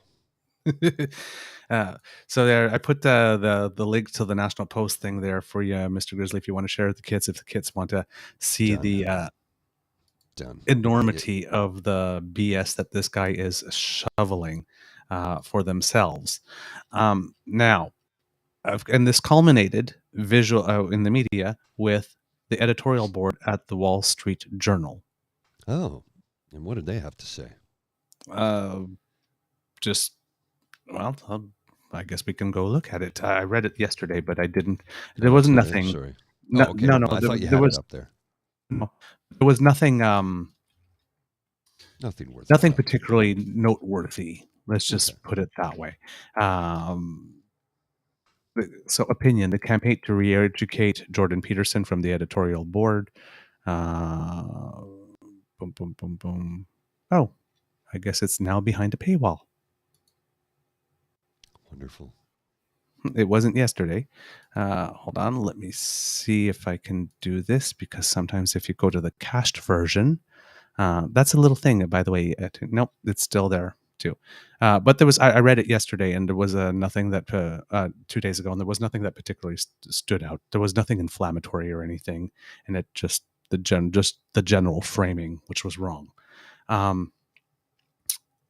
Take note, colleges, I'm making what is happening public. If the public believes, okay, this is the one. Take note, College of Psychologists of Ontario. If I am making what is happening public, if the public believes I'm guilty, I will take the required course of communication and then resign. The public has no say. I don't believe he'll resign anyway. Yeah, but if the public believes I'm guilty, which public? His 15 million or the general public? It's like, listen here, Poodle. The public outside your echo chamber already believes you are guilty. So, like, can we just fast forward to the part where you resign? Number two, the public doesn't get a vote. This is not a thing. This is not a thing. I know. But that's why he's framing it this way, right? Like this, oh yeah, like if the public decides I've done something wrong, yes, I will fall on my sword and I will resign because I'm a noble. Like, this is not a thing. This is not. Which public will you acknowledge? Which votes will you consider? How will you hold this vote? This is not a thing. This is not a thing. If, however, you're ally, then a public apology and the resignation of everyone involved in the process on your side is appropriate. Again, who is going to determine that the grounds are baseless? The college is either going to determine that there's something there or not something there after doing an investigation. There's enough evidence to warrant an investigation. It's like the police, right? Mm-hmm. Like, you have the level of evidence that you require to arrest and charge is different than the level that you require to actually have a case go to court, is different cases when you need to be found guilty beyond a reasonable doubt. The results of his Twitter poll. The hearing hasn't even been held yet. Right? And he's already polling. Okay? So if your allegations are revealed publicly to be both baseless and politically motivated, would issue in the decision, we investigated, we found that there was nothing there. So he's calling for the resignation. He's calling for the resignation of and he thinks that if he is found, he's going to have then he'll take the course. I don't remember that listed in the letter as an option. No. Reserve to take this social media retraining. If you refuse to take the training, go to the disciplinary hearing, and then the training, that option's off the table now. You're supposed to get off at Belleville and this earlier. NDP. My God, 14. how far he's fallen. Yeah, 14 at the time, right? So let the games, and then he finishes it with "let the games begin." Not a game, Poodle. Not a game. The Post Millennial picked it up as well. Then somebody says, you should go to the classes, then release details of the class and what they're teaching to the public. Hell, you could even record content refuting the material in the class. If the disciplinary hearing is public, I'm pretty sure that your classes will not be, however. If it becomes necessary, I will do exactly this. Everything will be made public. I wouldn't be surprised if they press for closed-door hearings. I will ensure that does not happen, period. You did not have that power, honey. That's not for you to decide. You are impotent here. If we only knew what you said on that podcast that prompted complaints, then maybe we could better determine whether this is just or not. I will make all the concrete allegations 100% public except identifying the complainants tomorrow. He didn't. He didn't. No. And the College of Psychologists did not say anything publicly. And then, for Mr. Free Speech, and if you'd like to put this up, to all the people on the other side of the ledger saying, hey, this may not be a bad idea. Interesting that your entire public persona is based on receiving accusations. Something you said? If there's smoke, there's fire. Good. They're taking serious action at last. Somebody said, good. What excellent news. And his response to all of these types of things? Another compassionate censor. Says another subtle gossip monger, commissar, mob advocate, and snide commentator with his peace sign proudly brandished. Says every cowardly tyrant jumping on the mob bandwagon. Another compassionate commissar. Another professional who thinks that freedom of expression is wrong. A proud Canadian commissar speaks up. Doesn't address the points. No. If you just disagree insults, with me, dismisses, and shuts them down. Yeah. But he believes in free speech and sharing your political opinions. Unless, of course, it runs afoul of his, in which case, shut your pie hole. That's what Ben Shapiro does. Or you retweet somebody's profile description and make fun of them. Yeah, or just simply retweet. Oh, pay attention to this account, my followers. Yeah, please pay attention to us. Flood this account. All 15 million of us, 15 million of the incels that follow him, and they're not all incels. I mean, some are women. Yeah. But all of them, please hate follow us, hate watch us. All 15 million of you hate watch this program and complain to us nonstop ad nauseum, because we'll make a very good living at it. Thank you very much. Really? Holy crap. Like, seriously. And all we're trying to do is make the world a better place, man. All of that in about a day and a half. Yes. One tweet. But you have to say, this is the thing, kids. One tweet from him breaking, I am being called in for media retraining, got him the Daily Wire, the Post Millennial, all those other things, up to the Toronto Sun, then an editorial that he wrote himself that's at least 2,000 words, if not more, and the National Post, and then the Wall Street Journal. That's a lot of freaking power when you can tweet one thing and have all those outlets pick it up within the space and elevate it to an international issue within a day and a half. With great power comes great responsibility, but he refuses to be responsible for any of his actions, statements, or things he's done and said, and accusations he's made, and lies that he's told. He wants to have the freedom to say all those things and no consequences to follow. And as we say often on the show, you're calling for freedom of expression or freedom of speech, but what you're really calling for is you're calling for expression and speech free of consequences. Doesn't work that way. If you're allowed to share your opinion, right, that performing top surgery on a minor who has gender dysphoria is wrong or brutal or barbaric, the rest of us are allowed to use our freedom of expression or speech to say you're full of shit. Yeah. Because that doesn't happen. And this is another case of interesting accusation. Please provide the evidence to back up your accusation, your accusatory statement. Please show us the proof. Well, I have it, but it's somewhere else. That's not acceptable. If you make an accusation like that, a libelous, defamatory accusation, you need to provide evidence. Well, but potentially libelous, right? Potentially. Because if you have the proof, that's no longer libelous. Correct. So potentially libelous. Prove it. I'd like to see the proof of this, please. There's never any proof. Show us your sources. Show us your methods. There are none. And again, like we said at the top of the show, we're not ruling out the fact that there probably is an unscrupulous surgeon in a back alley who would happily take the money to do that. Mm-hmm. Prove it.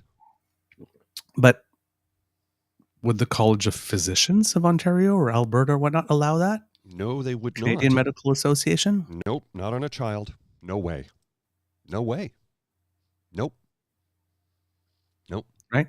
And for people even though you're an adult at 18, they still wouldn't perform that type of surgery at 18 years of age because a respectable, knowledgeable surgeon would obviously say, your prefrontal lobes are still forming. You've got 6 more years minimum before you can make that actual decision. Yeah. That I'm not 100% sure on. Because there are hormonal therapies and stuff like that, but I don't know. I don't know. Get to the top surgery. I don't know. I don't know that as a fact. I would suspect, but I do not know that as a fact. I'm not. But the thing when he's talking about, when he's talking about minors, he said that the doctors that performed that surgery on formerly Ellen Page, now Elliot Page, right? They were barbaric. So it's not only the kids, right? It's adults doing it too. I guess he's saying he has only said this about minors because, well, gee, Grandma Jordan, what big teeth you have. It's like, oh, the better to play victim, my child. Right? Wouldn't getting my ear pierced and getting a tattoo be considered barbaric practices? Mm-hmm. Because I'm altering my body? Right. Well, it's like those people that, say, oh, well, we're opposed to sex-selective abortions. Okay. One, pretty much who isn't? Yeah. 2, what do you think are the odds in Canada that someone would go to the doctor and says, oh, I'm pregnant. I just found out that I'm about to have a girl. I don't want a girl. Please abort it. And the doctor would go, yeah, sure. No. It's like, I don't want to have a baby. Because I would have a baby, but I found out it's a girl, so nobody's going to perform that. No. Right? When you're saying that you're against, we need to pass a law against sex-selective abortions, it's not about the sex selection, right? It's about finding a thin edge of the wedge argument. Okay, like this. Okay, well, let's say we can't get people on all abortions, so let's try to find a type of abortion that we can all agree on is wrong, and then get that wedge in like this. I know, but it's not a thing. Well, At and least not in Canada. that's China, it right there was there a in a time. nutshell. That's it right there in a nutshell, though, because what you're saying is very specific. There's no laws around abortion in Canada. It is a Right. medical procedure. Right. The moment you put that wedge issue in, no, or we're going to make a law that you can't have sex selective abortions, then it becomes a legal matter. And guess what? It's no longer a medical decision. It's no Right. longer a medical procedure. So then they can take away that medical procedure altogether. And that's how they get their foot in the door to do that. By getting you to codify. Because once you codify, you can make exceptions. And more exceptions, and more exceptions, and more exceptions. That's why it's a decision between a medical health professional and a patient. And that's all. Between a medical health professional and a patient.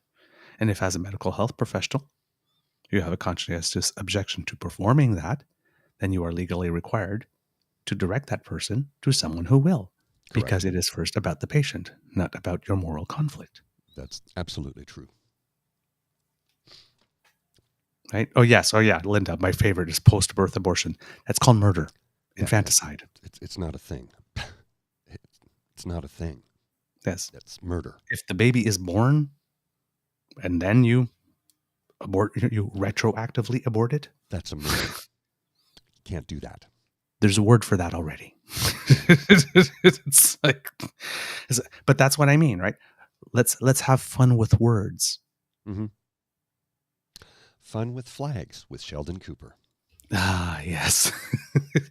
So, yeah. All right. So that's the end of the Jordan Peterson section of our show. Talking about other douchebags, just very briefly. Mr. Andrew Tate going to be driving his high emission cars. No, because they've all been taken away. Huge emission. Huge emission. Watch my huge emission cars. Boom, boom, boom, at night. Boom. Apparently, he said he had 33. When they did the bus, turns out there's like only 11. Yeah. So it was an internet 33. He went with the rule of 3, right?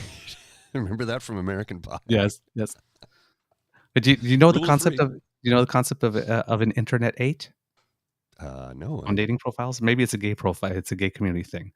But on your dating profile, when you are talking about the length of your appendage, because I've got 8. Is that a real 8 or an internet 8? Never heard that one before. Okay. So it's a gay community thing. Yeah. Internet 8 or an internet 7. It's like, oh yeah, it's like I'm 6'2", 170 pounds, and I'm 45. And between the time that you're talking on the dating app and the time the person arrives at your door for a little booty call, the person is aged 10 years, gained 30 pounds, and shrunk 3 inches. Okay. Yeah. But I'm here now, and are you hard up enough? Catfishing, I believe, is what we call that. It's like, I lied about everything, but now I'm here, and you're here. So what do you say? Right. So yeah. Yeah, that's definitely not something I've ever had to deal with. An internet 8. So yes, Mr. Tate had an internet 33. Because so 11, and apparently at the first they were brought in, they were supposed to be held for custody for 24 hours, and I believe it took them that hearing to say, oh no, we're keeping you for 30 days. Yeah. He's not enjoying the holding cell in a Romanian prison, a Romanian jailhouse. I guarantee you he's been passed around that room a lot. I'm not comfortable with those. I know. It's you have to understand, it's the gay thing, right? I worked in a prison. Yeah. I mean, I know. No. I hear you. I'm not. No. It's rape. Yeah. Agreed. And it's wrong. And even though I understand that in this particular context, just because we're talking about human trafficking and exploitation of women who are lured into his lair under promises of true love and real romance. and then are alleged to have been forced to perform for the camera, so that this material can then be put on the web so that they can make money off it. Which is like so fucking gross. It's particularly heinous. Among gross. that's the kindest thing I could say. I can use a whole bunch of other adjectives. You know, like, yes, you might be thinking, well, serves you right, or just desserts, or, you know, but it's still joking about rape. So I'm personally a little uncomfortable, but, you know, I'm not here to tell people you can't say that, and particularly about that particular human being, allegedly. Alleged human being. Yeah. So, moving on to a little more happier topic, given, well, happier, that has some dark edges. Before we oh, get yes, to yes, happy, you had something. You had something. Before we get to happy, I have to show you this, because this is completely unhinged, dangerous, and will get somebody killed. Okay. This is 59 seconds worth of insanity. Trigger warning? You can get out, you demon. You can get out, you baby butchering election thief. You cannot be a Christian and vote Democrat in this nation. I don't care how mad that makes you. You get pissed off as you want to. You cannot be a Christian and vote Democrat in this nation. They are God-denying demons that butcher babies and hate this nation. Bunch of devils. I'm sick of it. They want to talk about the insurrection. Let me tell you something. You ain't seen an insurrection yet.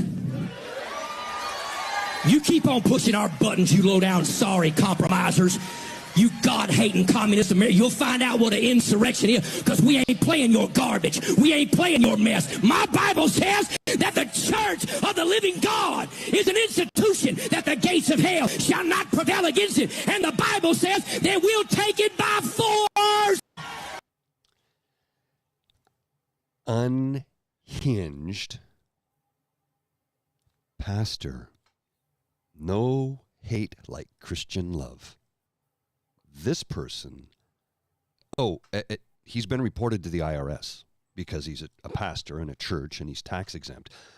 Hundreds of thousands of people have reported him to the IRS after that clip because he's mixing government in now. That is completely unhinged. Completely unhinged. Like,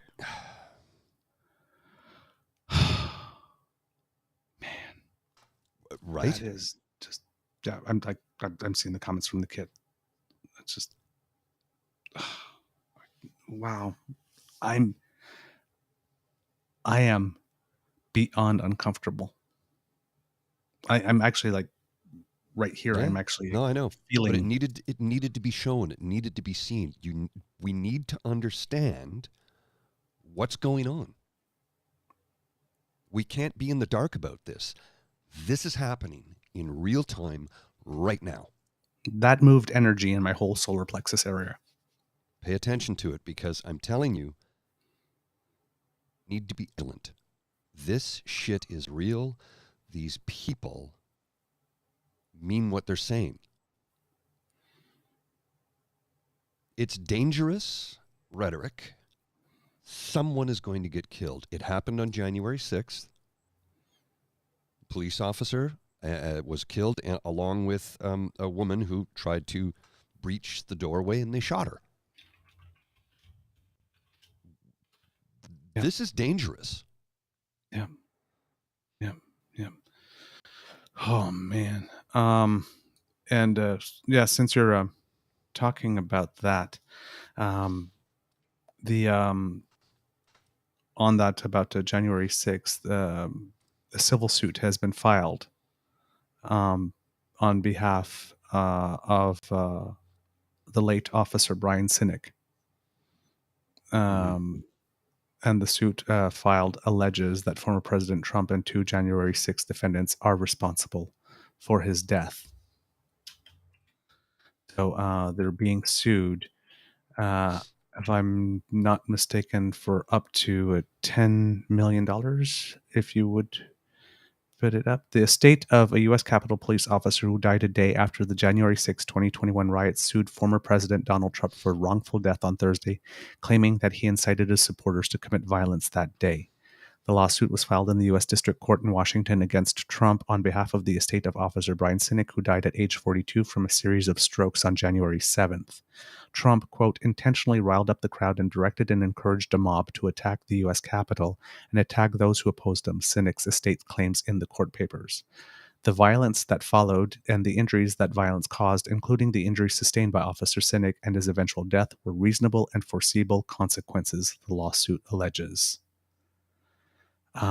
Spokeswoman for Trump obviously could not be reached for comment. In addition to the wrongful death, the lawsuit accuses Trump of violating Sinek's civil rights, assault, and negligence. The estate seeks $10 million U.S. in damages. 2 January 6 protesters were also named in the complaint. Good.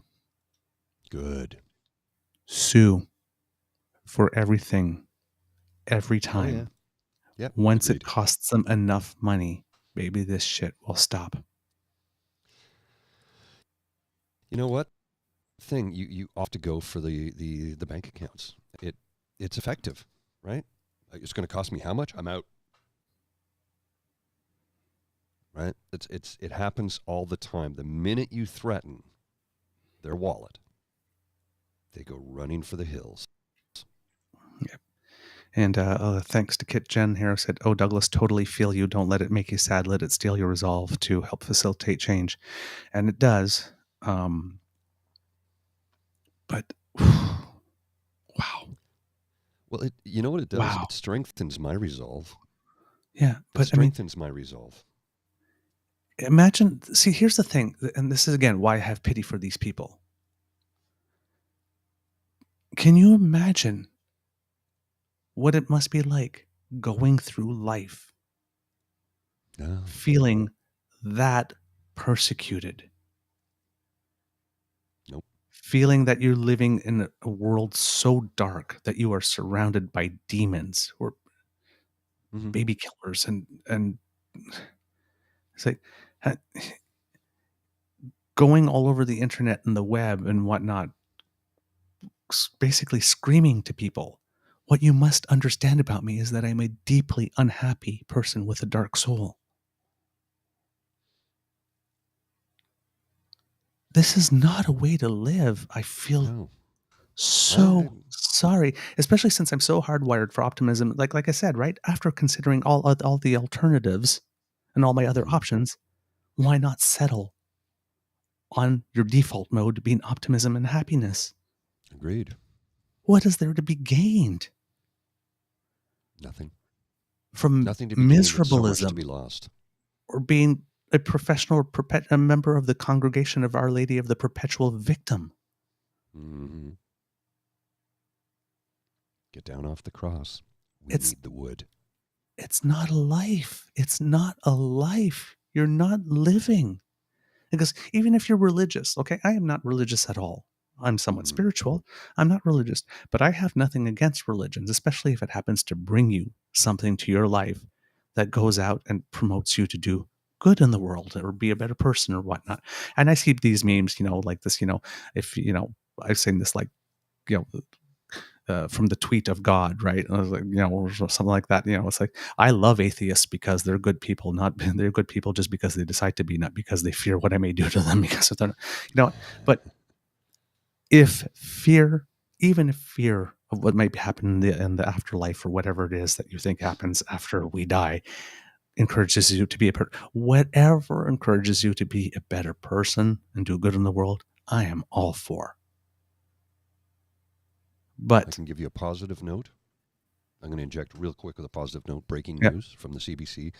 Canada's economy added 104,000 jobs in December. Whoa, they were I know that's expecting really 10,000. off topic. I know it was really off topic, but I think you needed to hear some good news. Yeah, they were expecting 10,000. Yeah, like that was the case in November. But there'll be other implications from that. So we must, anyway, we'll we'll get have to to that. dive into that, in the next Yeah. show. But the use of religion in this manner, like I said, I cannot imagine going through that weight and that mechanism. darkness and that feeling that you're surrounded by enemies and feeling it's you're not. If the gift of life, you're religious and you believe that the gift of life comes from your creator and that it's precious or whatnot, why are you doing this with it? Why are you choosing to take that gift and experience it in this manner? That's where the disconnect happens for me. I don't see what you gain from it. I don't see what... It breaks my heart. It scares the living fuck out of me. Of course it does. But it breaks my heart. It's troubling, it's disturbing, and it's something we need to stay vigilant on. We have to pay attention because there are millions of people who will fall in line with everything he said. Millions of them. And they're all armed. Yeah. Well, I was listening to something from Bo, the Fifth Column, the other day saying why the United States will never be an occupied country because no country is going to invade a country that has way more weapons than they have citizens. Yeah. It's unoccupiable. Yes. But this is like the family that prays together, Preys, stays together type of sermon. Oh, yeah. I guess. And these people are literally now this quote unquote pastor may be broken, far gone the path himself, or what's even scarier, he may not believe a freaking word of that. Oh, no. We don't know. We have no way of knowing. We have no idea. It could be all theatrics. But praying on all those dark, broken, lost souls that were cheering for that. Agreed. Cheering for that in the name well, and of a so God many people that allegedly put down 10 commandments, one of them saying, "Thou shalt not kill."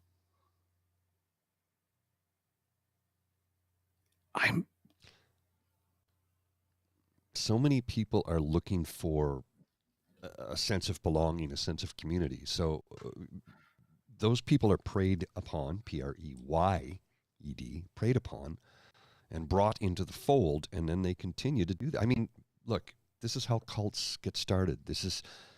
That's not Christianity. It's not. No. Like, if you There's nothing say you're a Christ-like Christian, exactly. If you say you're a Christian and you've read the Bible, the New Testament and the Old Testament, and read the teachings of Jesus Christ, you would know that he would slap the shit out of that pastor if he walked on stage. He would smite everyone in that room. He flipped tables in the temple. There's where I was going. That's exactly where I was going. He performed a Real Housewives. He flipped a table. Yeah. So don't call yourselves Christians. That is not Christianity. If you believe the book. If you believe in it, yes. That if you are a believer, if you are a religious person, that's cool. We're fine with that. But if you're that kind of a religious person, GFY, my friends. GFY. Ain't nobody got time for that. Ain't nobody got time for that. Ain't nobody got time for that. Okay. Sunshine, lollipops, rainbows, unicorns, and glitter. Let's go to the last 10 on the code. Shall we do that? Huh? The code. I've got 10 more. Oh, yes. 10 more codes. Oh, yes, please. Let's do that. Yeah. Let's do that. So That's a much better transition than I had planned. So number 11, your bro's ex-wife or girlfriend, off limits, no exceptions. This also, regrettably, includes their sisters. Sad face. Oh, is that from personal experience? No, let's just say the opportunity presented itself, and I chose the other route. I didn't go down that avenue. This is why I said regrettably, because you would have liked to. Yeah, I'm human. You exercised restraint. I followed Rule 11. or code Yes. 11. Code I'm code just number saying. 12. I'm just saying that one. I was reading that and it says, "There's a story there." Yeah, the opportunity's presented itself more than once, let's just say. Gotcha. Code number 12, always lend a hand. Giving of yourself and your time is a larger reward to you than the recipient. Number 13, clean up after yourself, wherever you may be. No one likes a slob. Number 14, be inclusive, always. If someone is left out, bring them into the fold. Everyone has something to offer. Number 15, never judge anyone, ever. You don't know their struggle. Number 16, in quotation marks, dude, no one will know. You have to, end quotation, wrong. I will know. That's what matters. That's the mirror test. When it's you yourself in a mirror, you know what you've done. Never be a victim of this. You're cute. Can you get me and my friends in? No. She's married and she's using you. Being a gentleman does not equate to being a fool. Yes. Number 18, never cheat at anything or on anyone ever. Number 19, be generous, but do not get taken advantage of. And number 20, on the Code for Men that I wrote on August 29th, 2013 at 9:47 in the morning. Be a man, always strong, always kind, always in control, even when you aren't. That last one is difficult to live by. And I've failed at it many, many, many times. And I'll continue to fail at it, but I'm going to continue to try and live by that. I will aspire to be a better person. I wrote that, 13 years ago. Or 10 years ago, I should say. 10 years ago. This summer, it'll be the 10th anniversary since I wrote that. And I wrote it when I was going through some stuff, obviously.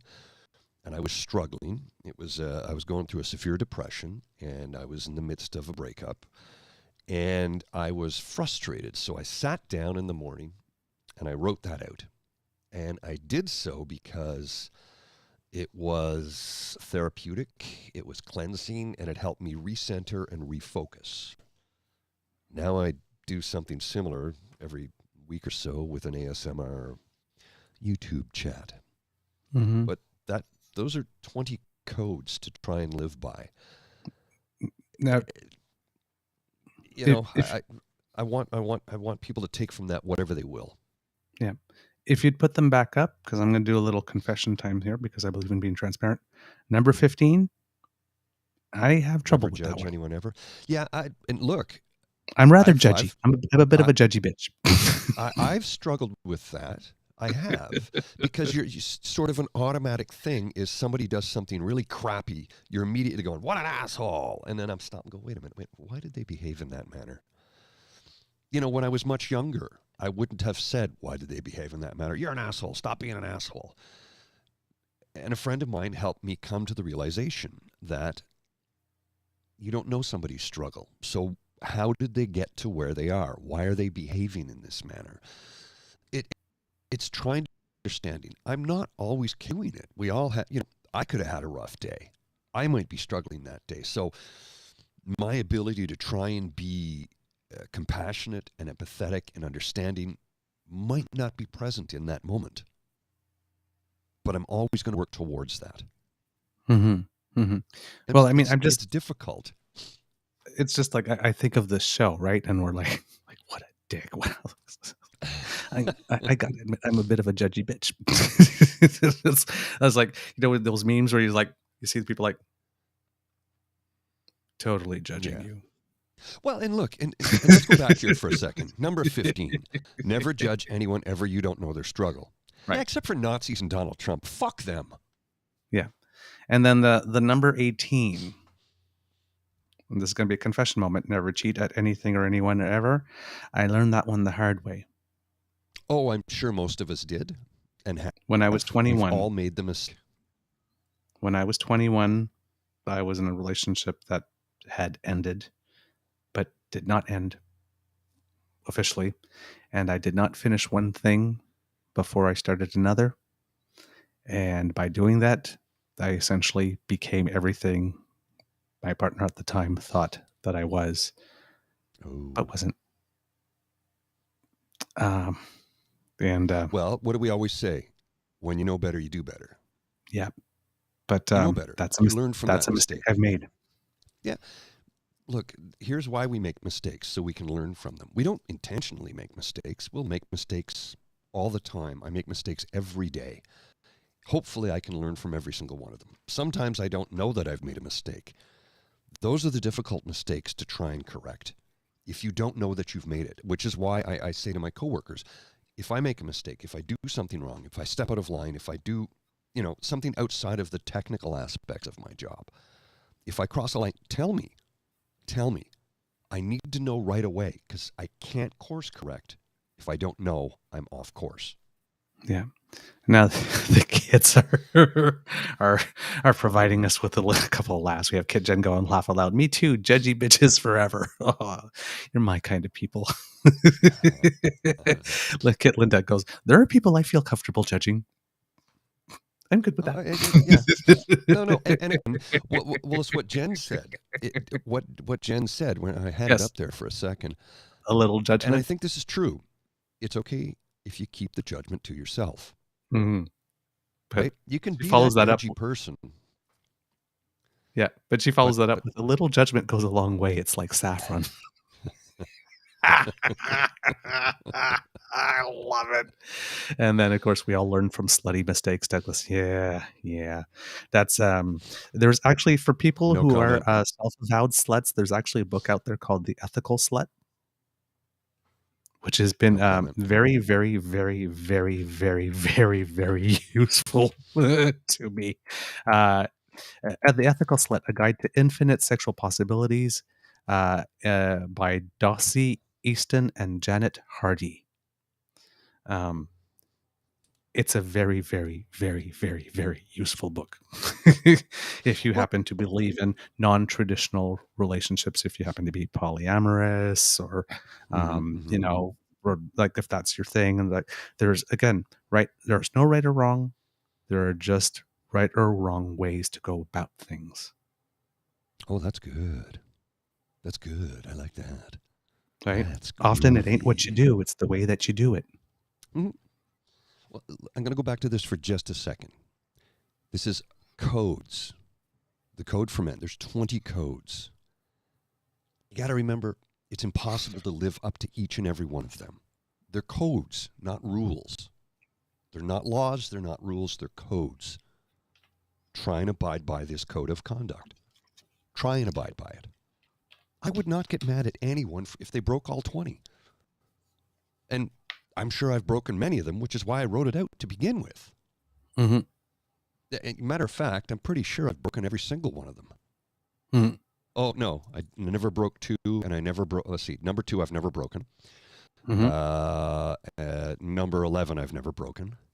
Mm-hmm. And number 6, well, I've never stolen anything. Once, when I was 6. I've never stolen anything. But I can definitely say I've lied to people. Yeah. Often to, does this make me look fat? No. Yeah. Nope. Yeah.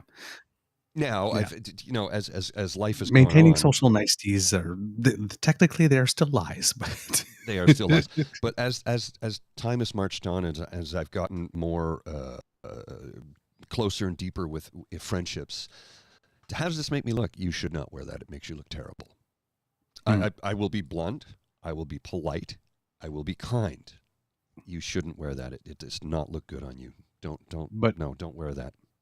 But it's in the delivery, right? That type of thing is where it meets the Buddhist thing, right? Is it true? Is it useful? Is it kind? If it doesn't pass those 3 gates, then don't say it. Yeah. Oh yeah. Right. Yeah. So does this make me look fat? Well, if nobody is ready or wants to hear that this makes them look fat, then if somebody really does want to know, because then yes, I mean, it's right. It's knowing your audience. Yes. And then there's a way to deliver that news that is kind. Some random person. Oh yeah, this makes you look like a freaking whale. No. Some random person in a shop just holds this up. Do you think this would look good on me? Maybe. Which is usually the tell. Yes. Again, Kid Jen is like really like nailing it today. Honesty without kindness is cruelty. Runs. It's all the garment's fault, not the body's. That's true. No, that's absolutely true. Yeah. That's 100% true. Because, and I like what Elaine has to say here, I think you would look better in.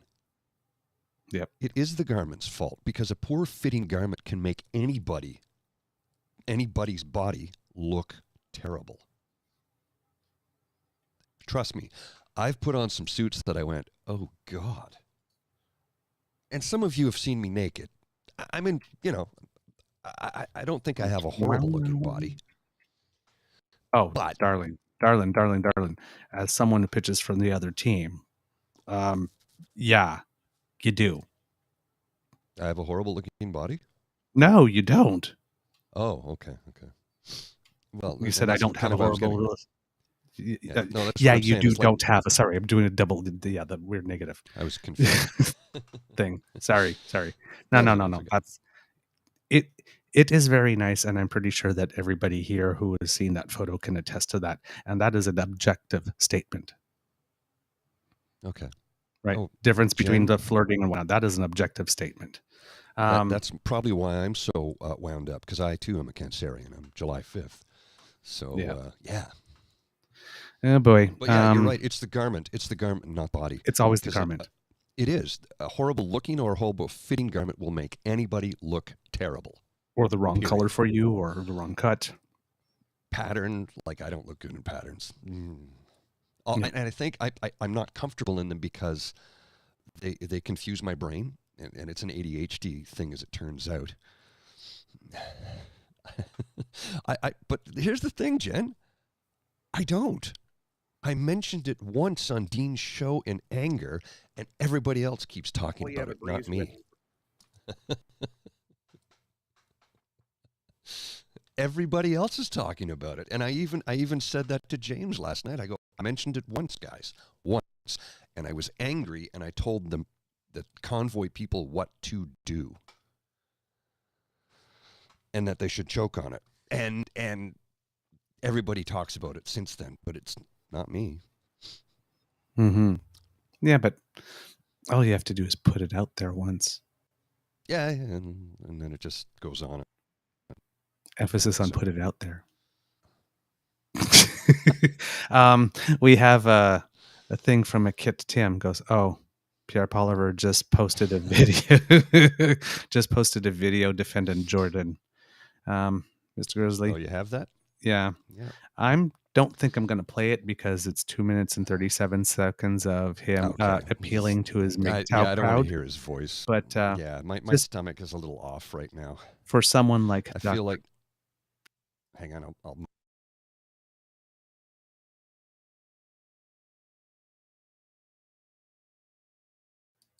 Let's just because I can't hear you. There you go. Can't hear you when I take you off screen.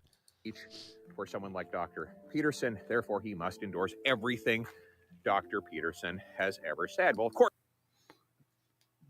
That's all we're going to do. It's like, I'm not endorsing everything he's ever said, but, right, there's a but coming. You know there's a but coming. I'm going to listen to this on my own time so that you don't have to, Kits, and report back on what I hear. But, this is... Now, here, the thing that's interesting about this is that when the Public Order Emergency Commission came around, he hid in that same basement in which they stuffed Doug Ford during elections. Yeah. Right. He had nothing to say, I guess. And now he's like, disowning them in some ways. And, like this, oh, well, I support the right to protest, but I don't support all the illegal types, like, right. And then he was like all MGTOW until they started seeing how attractive his wife was and decided to, can't you take a joke, man, about raping her? Yeah. No, and then all of a sudden... There's nothing funny about that. Right. And then all of a sudden, like, they were whatever words that he used for them, but that were not flattering. But now he's trying to curry favor with that lot again. Of course he is. There's a reason he's not popular with women. This is not going to help him. But he's not trying to secure women. He's trying to secure the men. Yeah. Well, now he's gone all. What was the thing he talked about earlier today, or was it last night? It was last night. He was going, the landlords are charging too much rent. Rent has gone up. The average rent is too. You're a freaking landlord, dude. Yep. Not to mention the fact that one of the properties you rent is in your wife's name, rented to Michael Cooper, who is a member of Parliament, who has a housing allowance. Yes. So you're double dipping. You're double dipping on the taxpayer because we are paying for his rent in your dwelling. Yep. So Pierre Poliver, go fuck yourself. Go fuck yourself with this rents are too out of control. You're a gatekeeper. Go fuck yourself. Pierre, if you look behind my hand here, there's a little sign language going on for you. Just a little sign language. Right here. Just... My mom gets mad when I say stuff like that, and I understand it, but you know what? Some people need to be told that. Yeah, they do. All right. Happier note, because you talked about it at the beginning of the show, even though there's some dark edges to it. But Team Canada did win the gold medal yesterday at the World Junior Hockey Championship. Now, unfortunately, I did not get to watch the game because, it was a good one from what I can tell, because it went into overtime. I was going to watch the game, and my Beaver sweetie has been having a bit of a tougher road to hoe the past couple of days, so I thought it would be nice to take him out to dinner, which we did. Okay. And I recorded the game, and when I'm recording, part of watching a sports thing for me is not knowing the result. And I knew that this was going to be blasted everywhere. So I really, really, really tried to stay off social media. And while I was doing something, it happened to flash across my screen. So I saw the score, which kind of takes the fun out of it for me. But I thought, oh, you know what? I'm still going to watch it anyway. And then last night when we got back from dinner or whatnot, it was because it went into overtime and because I was recording it, I couldn't start watching it while it was still recording. So I had to wait for it to be over. And when it was over, it was a little late. That's when I was starting to get ready to go to bed before my Beaver sweetie decided to engage me for about 2 hours. So I didn't get to watch the match. And then I thought, well, knowing you, my brother, I said, I'm probably going to find out they won before I saw the match within the first 5 minutes of the show, in which you, of course, did. So you didn't spoil it for me. He didn't spoil it, and I do intend to watch the match. But I can't comment on the match itself because I didn't get to watch it. And it would have been the only thing I would have watched, actually, other than the little bit I saw at the curling club against the match against with the United States. I saw the second goal from Canada and the sixth goal, the empty netter, because the one happened just before we went on the ice and one happened just after we got off. So I'm figuring I probably should have watched these championships. I'm just going to tune in for 3 minutes and just so Canada scores while I'm watching, and then I'll turn switch it, because they seem to the 3 times that I tuned in for like 5 minutes, Canada scored. So I don't know if I brought good juju. But yes, Canada won the final of the World Junior Hockey Championship 3-2, I believe, against Czechia yesterday, which was a really good win for Team Canada because they were the only team to whom they had lost in the entire tournament. Czechia, first game. Formerly known as the Czech Republic. I only learned recently that they changed the. I didn't even know. Yeah, and apparently it's Czechia. Czechia, okay. Apparently, I always thought it was Czechia. I want to see the. Here's where I get confused, because I look at it and my brain automatically goes to Chechnya. Right. Even though there's no N in there, but it's the way it's written and sounds. That's where my brain goes. Yeah. So. Yeah. So they lost 5-2 in the first match, and we were wondering at that point whether or not the whole scandal surrounding Hockey Canada had basically created conditions in the team where they were not able to perform their best. Fortunately, that does not seem to be the case, because, I mean, they went undefeated through the rest of the tournament. And that was very good. I am hoping and praying that they celebrated their victory in, let's say, non-criminal ways. So all in all, it seems to have been a successful tournament. And oddly enough, in the last match, Connor Bedard was kept off the score sheet. Yeah, that's the first in the entire tournament. Yes. Now, he still wins the scoring derby with 23 points, 9 goals, and 14 assists in what, maybe 9 games total? 10 or something? I don't know. There's like 6 games, I think. Yeah. Well, the 4 in the round robin, and I guess the 3 along the way. So maybe 7? Yeah. 7 games. 6, 7 games. That's a lot. 23 points in 7 games. For the top 6 scorers or points getters in the entire tournament were Canadian, but the next closest to Connor Bedard was 14 points and 13 points. He had 23. This guy's phenomenal. Phenomenal. Now, stuff that happened around the tournament surrounding the other stuff. Oh, and apparently in the quarterfinals, I didn't get to see that one, but the Team Canada match against Slovakia was also a thriller, and the semifinal between the USA and Czechia. Czechia also was a thriller. Apparently, Czechia scored. It was almost like the World Cup soccer match with Mbappe. These scored in the last few minutes to tie it up. Sweden.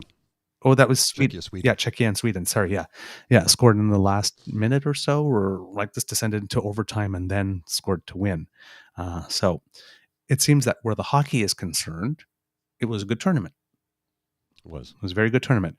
Now, to recap on some of the other stuff, Halifax and Moncton were the host cities. And regarding all the sexual assault allegations, there was lots of stuff that happened behind the scenes. New Brunswick Minister responsible for tourism and women's equality, Tammy Scottwell, was quoted as saying, "There is no excuse and there is no exception when it comes to inappropriate behavior towards women. There's responsibility as well in the sports world to ensure there is a change in culture." And the province launched a public education campaign on sexual violence to coincide with the event. The government of New Brunswick, in its funding contract, also wrote in some special conditions. They included a clause that all Hockey Canada participants must be of good character and can't do anything illegal or unethical. And Hockey Canada said that all participants from Team Canada in the tournament have completed sexual violence and consent training and signed 2 codes of conduct described as an enhanced screening process. As well, all proceeds from the 50-50 draws at the games will go towards local programs such as girls hockey and education against sexual violence. So that move in the right direction. Yeah, but that was permeating all of that, right? Which could have been a huge distraction to the team. Now, because we don't like to transfer the sins of the father onto the child, right? We're hoping that this batch of young men that came in, hopefully, despite all of that, had a good tournament, had a wonderful experience. Kudos to them for getting their gold. Well done, boys. Hope you celebrate this in an honorable manner, and hope you go on for the rest of your lives and have wonderful careers being good, honorable men. Yes. But all that aside, way to go Team Canada and way to go boys. Way to bring it home. Hell yeah. That's good news. And you know what? Fans of hockey could definitely use some good news, especially from our juniors. So let's hope that this is the beginning of a new trend, defending champions, because we won last year. That's always a nice thing as well. Just Canadians, some good Canadian boys doing us proud. And let's hope that remains the story. And we'll leave it at that. Do you have anything for us, Mr. Grizzly?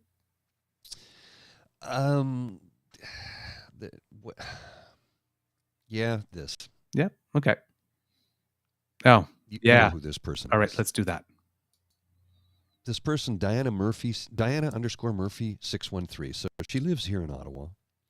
To all you reaping the benefits of my hard work to give you $10 a day daycare, I ask you, where is your sense of pride? Why would you be okay with taking my hard-earned money to pay for your obligations to your kids? Serious question. Then Not she went on later on. Not a serious question. Yes, not a serious Just question. asking, then she went on to say, this is just asking this is questions. terrible. It's one of those. Just asking. No. Then she went on to say about this is socialism. Then I looked at her profile. She works in healthcare and is married to a doctor. Your incomes are solely based on socialism. You stupid person. Now, and then I thought, is this parody or is this real? Because nobody can be that self-unaware, could they? Yeah, it turns out they can be. Yeah. Now, on her Twitter profile, she says, been working in healthcare for 30 plus years, former official photographer to PM Jean Chrétien, married to ENTMD, opinions are my own. And ear, nose, and throat. Yeah, ear, nose, and throat. BS to Grizzly, if you would. Yep. I put this up. So let's see if I can bring this up as its own thing. Well, don't you just love? Yeah, technology is great, right? Let's see if we could maybe doing this. We'll bring it up as a solo. There you go. Okay. Yeah. So this one stuck in my craw big time when I saw this. So file under knowing the price of everything and the value of nothing, aka the horrible human of the day. She is punching down on children. 1, she thinks it's a good look. 2, she thinks that giving children the best possible educational start in life, something for which we all benefit, no exceptions, is killing Canadians, right? Mm-hmm. See, serious question. Somebody responded. Also, we fund things as taxpayers that we may never use or may use sporadically. It's called society. No, this is called socialism, and it is killing Canada. Irony is dead. Lady, your income and your partner's income, your spouse's income, rely upon our tax dollars. Socialism. Right. So, again, making sure that every child in the nation gets off to the best educational start in life, because the years before 5 are the critical ones, is killing Canada. Educating children is killing Canada. According to her. And she thinks this is a good look. She didn't put her face because that's Gillian Anderson, right? Mm-hmm. Face like this. So kids, don't be a Diana. This is so not a serious question. As we said, this is one of the just asking questions. How are you doing today? Now let's do this thing, right? Because like her hard work is paying for this. Let's do a little analysis here, right? Okay. In 2023-2024, this fiscal year, $7 billion is going to be invested by the federal government into childcare and early childhood learning. Now, according to this beautiful site that you sent me to, the real-time population, there are 39,392,929 Canadians in Canada at the time that I wrote this comment. There are more now. That one here. 39,394,059. Now. Population changed since midnight. Okay. Let's assume that we're dividing that burden by every citizen in Canada. Man, woman, child, infant, whatnot. That brings your personal contribution to, did the little calculator, $177.69.68. That is your contribution for fiscal 23-24 out of your taxes to making sure that every child in Canada has access to the best educational start in life. You did not pay for all of it. All of it did not come from your hard work. You did not make enough in your entire freaking career to be paying for even 1 year of this. You are not that important, and you are not being singled out for special treatment. Taking the O out of country. She asks, like this, I ask you, where's your sense of pride? It's like, I ask you, can you please get a fucking grip? Wake up and smell your armpits, sweetie. As citizens of Canada, it's not like we're exactly against taking the hard-earned money of others to pay for social things, right? That we access or use that others don't. We do it literally every freaking day. I don't have a car, but I use the roads when I walk, when I ride my bike, when I take a bus. Right? I will never have children. I'm a 54-year-old childless single male who fully, wholeheartedly supports and is thankful that this program is finally being put into place, because I've watched how much money my sister and brother-in-law had to spend on daycare. Mm-hmm. I have never... They don't need it anymore, but my goodness gracious, it was a lot of money. Yes, I've never used senior care, but my tax dollars go for that. I've not had to use palliative care, but my tax dollars go for that. There are, I'm sure there's some bridges and roads in certain parts of the country that I've never been on, but I've paid for that. Hey, happy to contribute. Yeah, happy to contribute. Because if we all start thinking like this, I paid for that. No, you paid a portion. A very, very tiny, small sliver portion.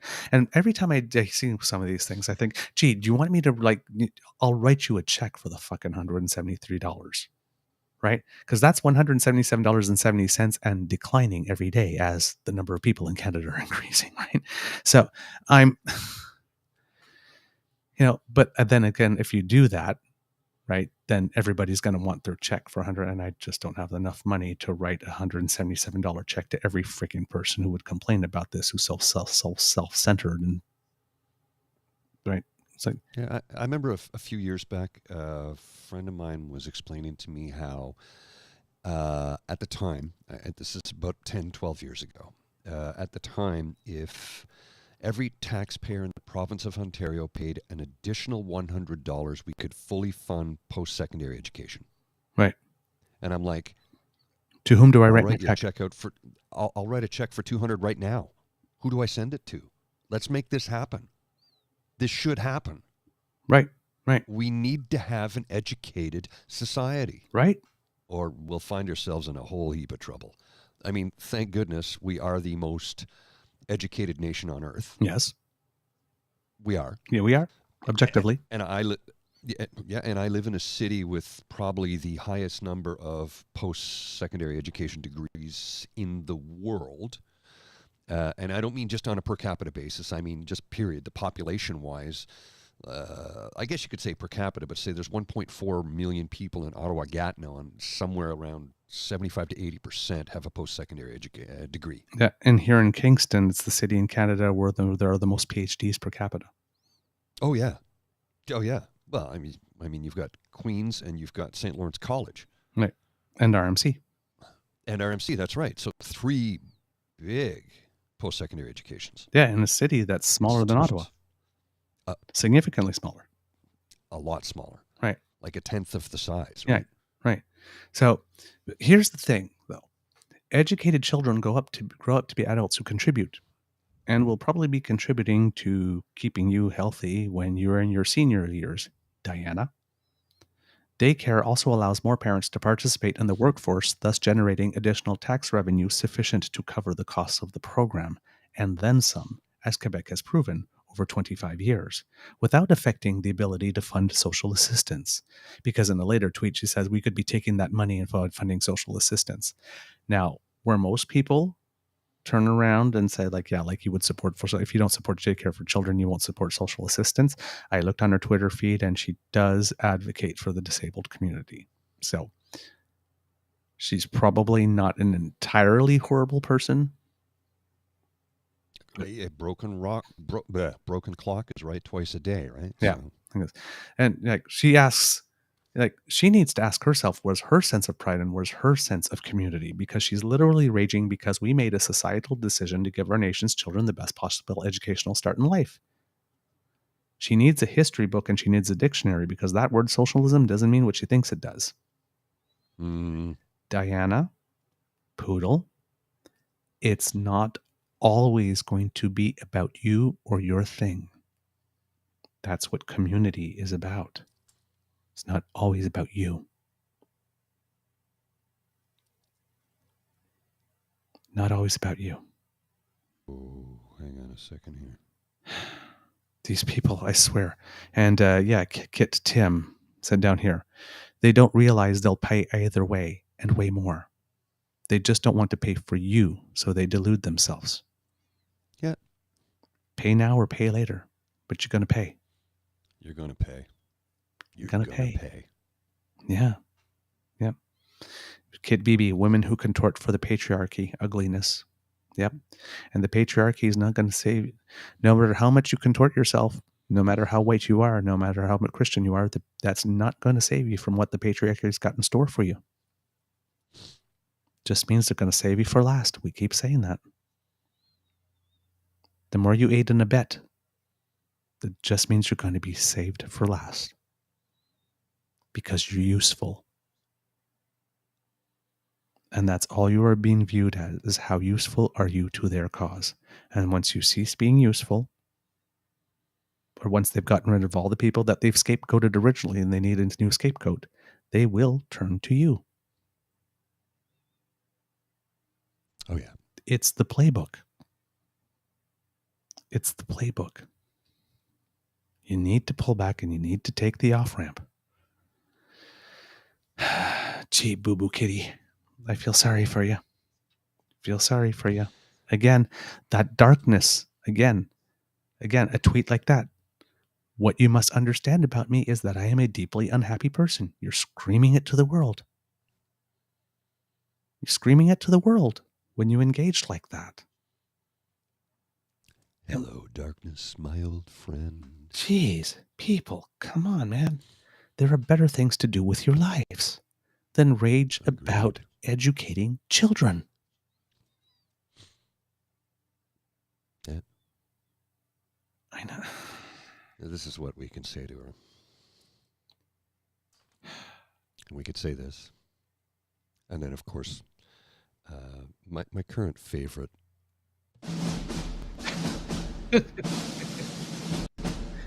Go F yourself. Go F yourself. Go F yourself. F yourself. F yourself. With something rough and sandpapery. And notice where it says ass wipe along the bottom. I did not notice that until today. I'm going to have to see if I can find... There is an animated version of it somewhere. I'll see if I can find it, but I've not had any luck lately. But if anybody can find me the animated clip of that, please send it my way, because I would love to have the... You know how the camera spins and pans and turns and the lights are moving with the timpani playing in the background? That would be awesome. In other news, you might have heard of this little thing called a Rogers-Shaw merger. Yeah. Apparently the Canadian Competition Tribunal said that the Rogers-Shaw merger would not result in materially higher prices or lessened competition, or a situation in which its bigger competitors, Bell's and TELUS, would not be able to compete.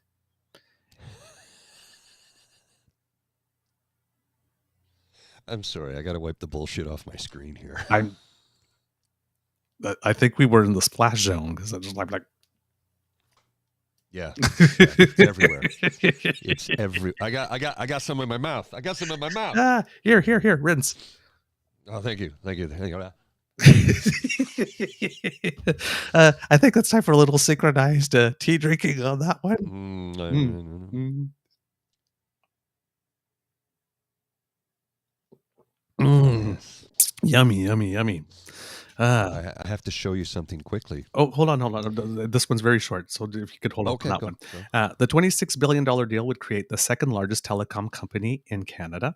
The decision ended a 20-month dispute with Canada's competition watchdog, because it has argued that the merger would be bad for customers in an industry that is already too concentrated.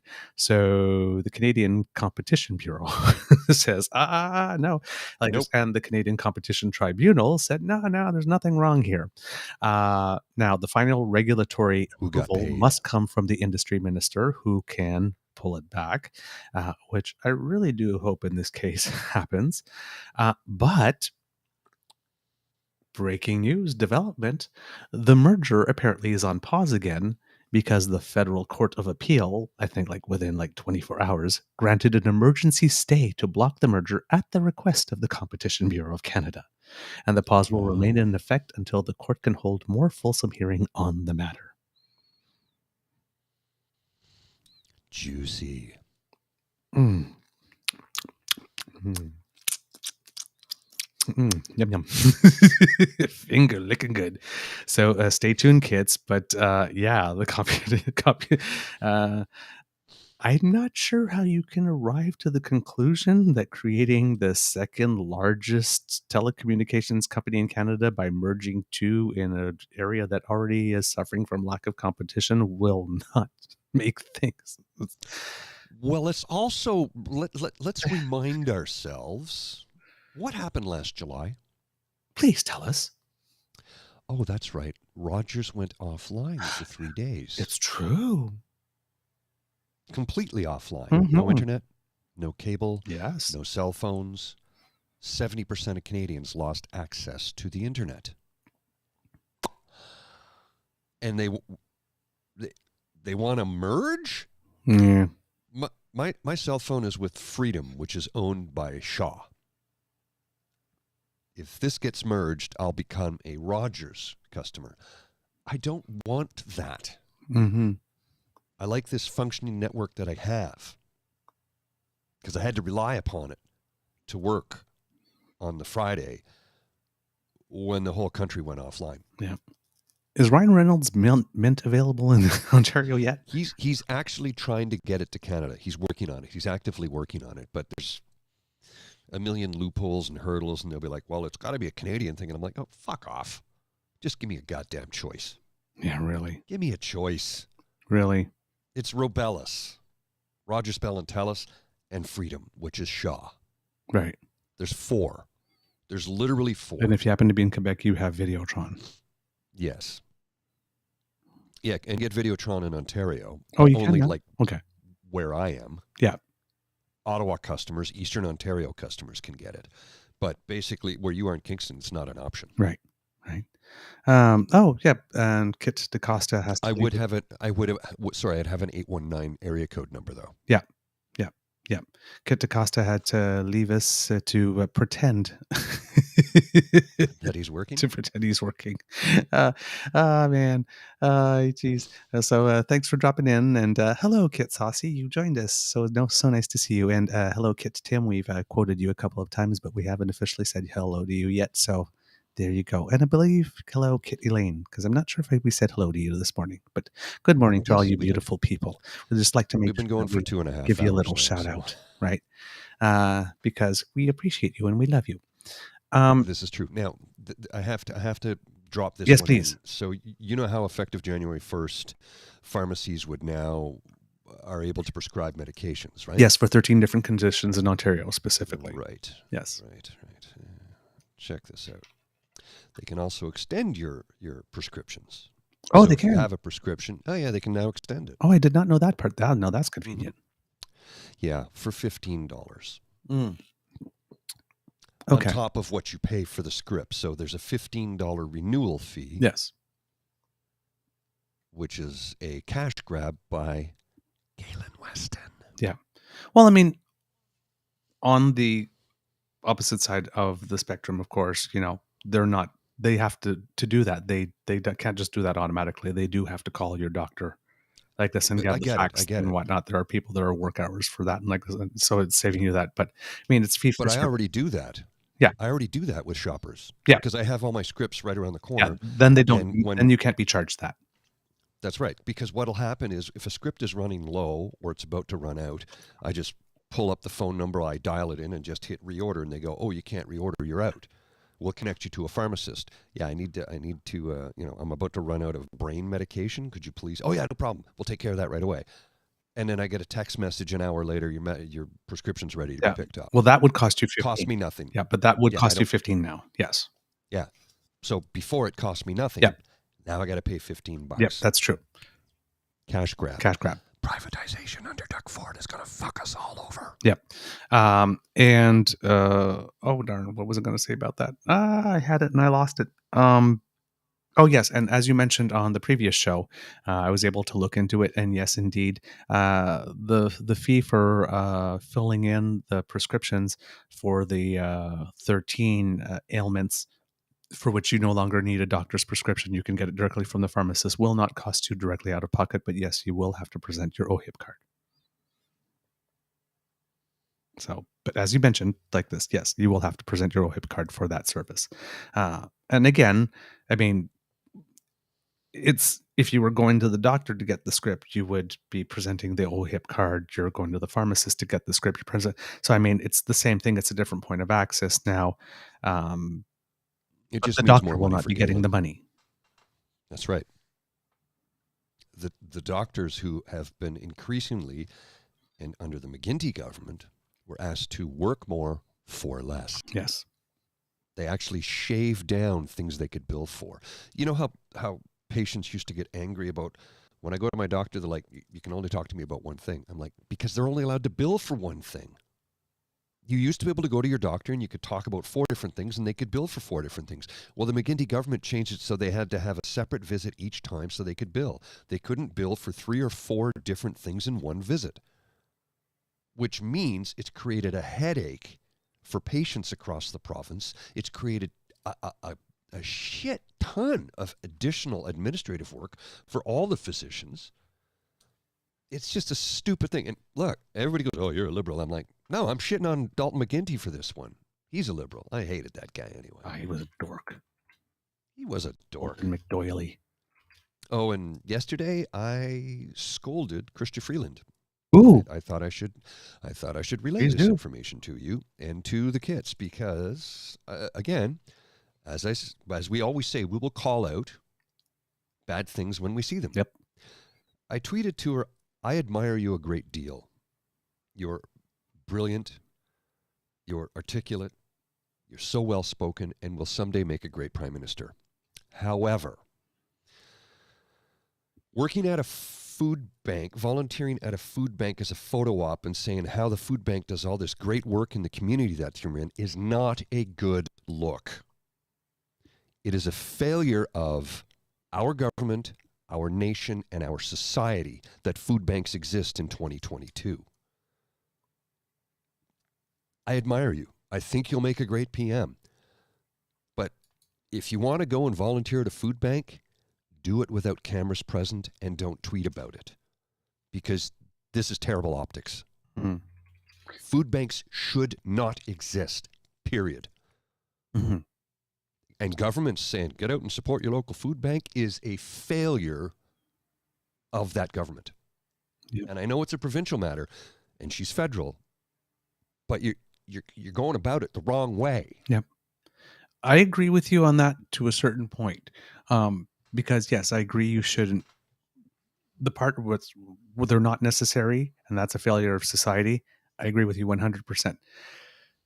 The part I have a little trouble with is the taking the picture, because I have a problem taking the picture. Like, for example, those things where, for example, you're helping people with sandbags, you go and you move one sandbag. Mm-hmm. If you've done a shift, right? If you've gone for a full shift and you've done it, I don't have so much of a problem with it, because the part of politics from a PR perspective, right, is you don't only have to be doing the right thing, you have to be seen as doing the right thing. And when you see a minister of finance who's not too good to be going to a food bank, right, and doing a shift, a full shift, right, where they're not, they might have the photographer there take a couple of pictures, but they're not stopping on the shift to talk like this, but they actually do their full shift and they do their talking and the politicking before or after the shift. And that was the case. That was the case. She did a full shift. I'm okay with that. Now, yes, is it virtue signaling? Yes. You know, is she like doing 2 shifts a week every week? Well, no, she's the freaking finance minister of a G7 country. She doesn't. Kind of busy. But the leadership by example, the fact that she's not too good, not too high, not too mighty, right? That she Fair will, point. she will go there and get her own hands dirty, roll up her sleeves, and do the work and be seen as doing the work, showing the example. I'm okay with that. Fair point. I still think maybe do it in another area because food banks are a failure of society. They should not exist. See, my problem with the word should in these cases is like they should not exist, but they do. So we should be working to put them out of business. We should be working to put them out of business. And look, but while they're here, we should be ordinary working. Citizens. And fine, ordinary citizens. I just think politicians doing that sends, to me personally, the message is, yeah, this shit's here to stay. So help out. We're not gonna increase funding to social safety net. Screw you. You're on your own. Go to the food bank. That's the message it sends to me personally. And see, me because and everybody interprets it in their own manner. Oh yeah, and again, me first being hardwired for optimism and whatnot, not first assuming the worst. Like this, mine is like, I'm okay with doing this, and I'm the Minister of Finance, so right, like I don't find this beneath me. And I'm engaged enough to get out of my ivory tower or to come down to that. You should be too. But why didn't we give the same respect to Doug Ford when he did it? Because I shit on him too, and I'm going to shit on him every single time. This is where I'm going, right? Yep. If I'm gonna paint somebody with the brush for that, I'm going to paint everybody with that same brush every time they do that same thing. I absolutely. That's what I'm getting at. Yep. And here's the thing, right? Both points of view are valid. Oh yeah. Look, we don't see eye to eye on 100% of everything. No, but geez, what a boring show that would be. But I see your point. Yeah, and I see yours, and they're yours. You're valid, and I understand exactly what you're saying. My interpretation of the message that was sent is different than yours. But here's the thing, right? You communicated your disapproval in a manner that was fair, balanced. I hate to say fair and balanced because it makes me think of Fox News, but fair, balanced, like this, with kindness. And you did the compliment sandwich. Yeah. Like this, you put the compliment at the top, compliment at the bottom, like this, and you put the shit in the middle as the meat. I think that's how you have to do it, right? Right. So, I mean, yeah, I got no problem with that. That's a fair comment. And I do. And I meant that. I have a great deal of admiration for her. She's a brilliant woman. Yep. Brilliant. And has done an outstanding job in her position. And I think she will make a great prime minister someday. Yeah, she will. And I hope she does run for party leader at some point in time. Yeah. Can't run for prime minister, folks. That's why I said party leader. Just in case anybody forgot, little civics lesson. We don't elect a prime minister. We elect a parliament.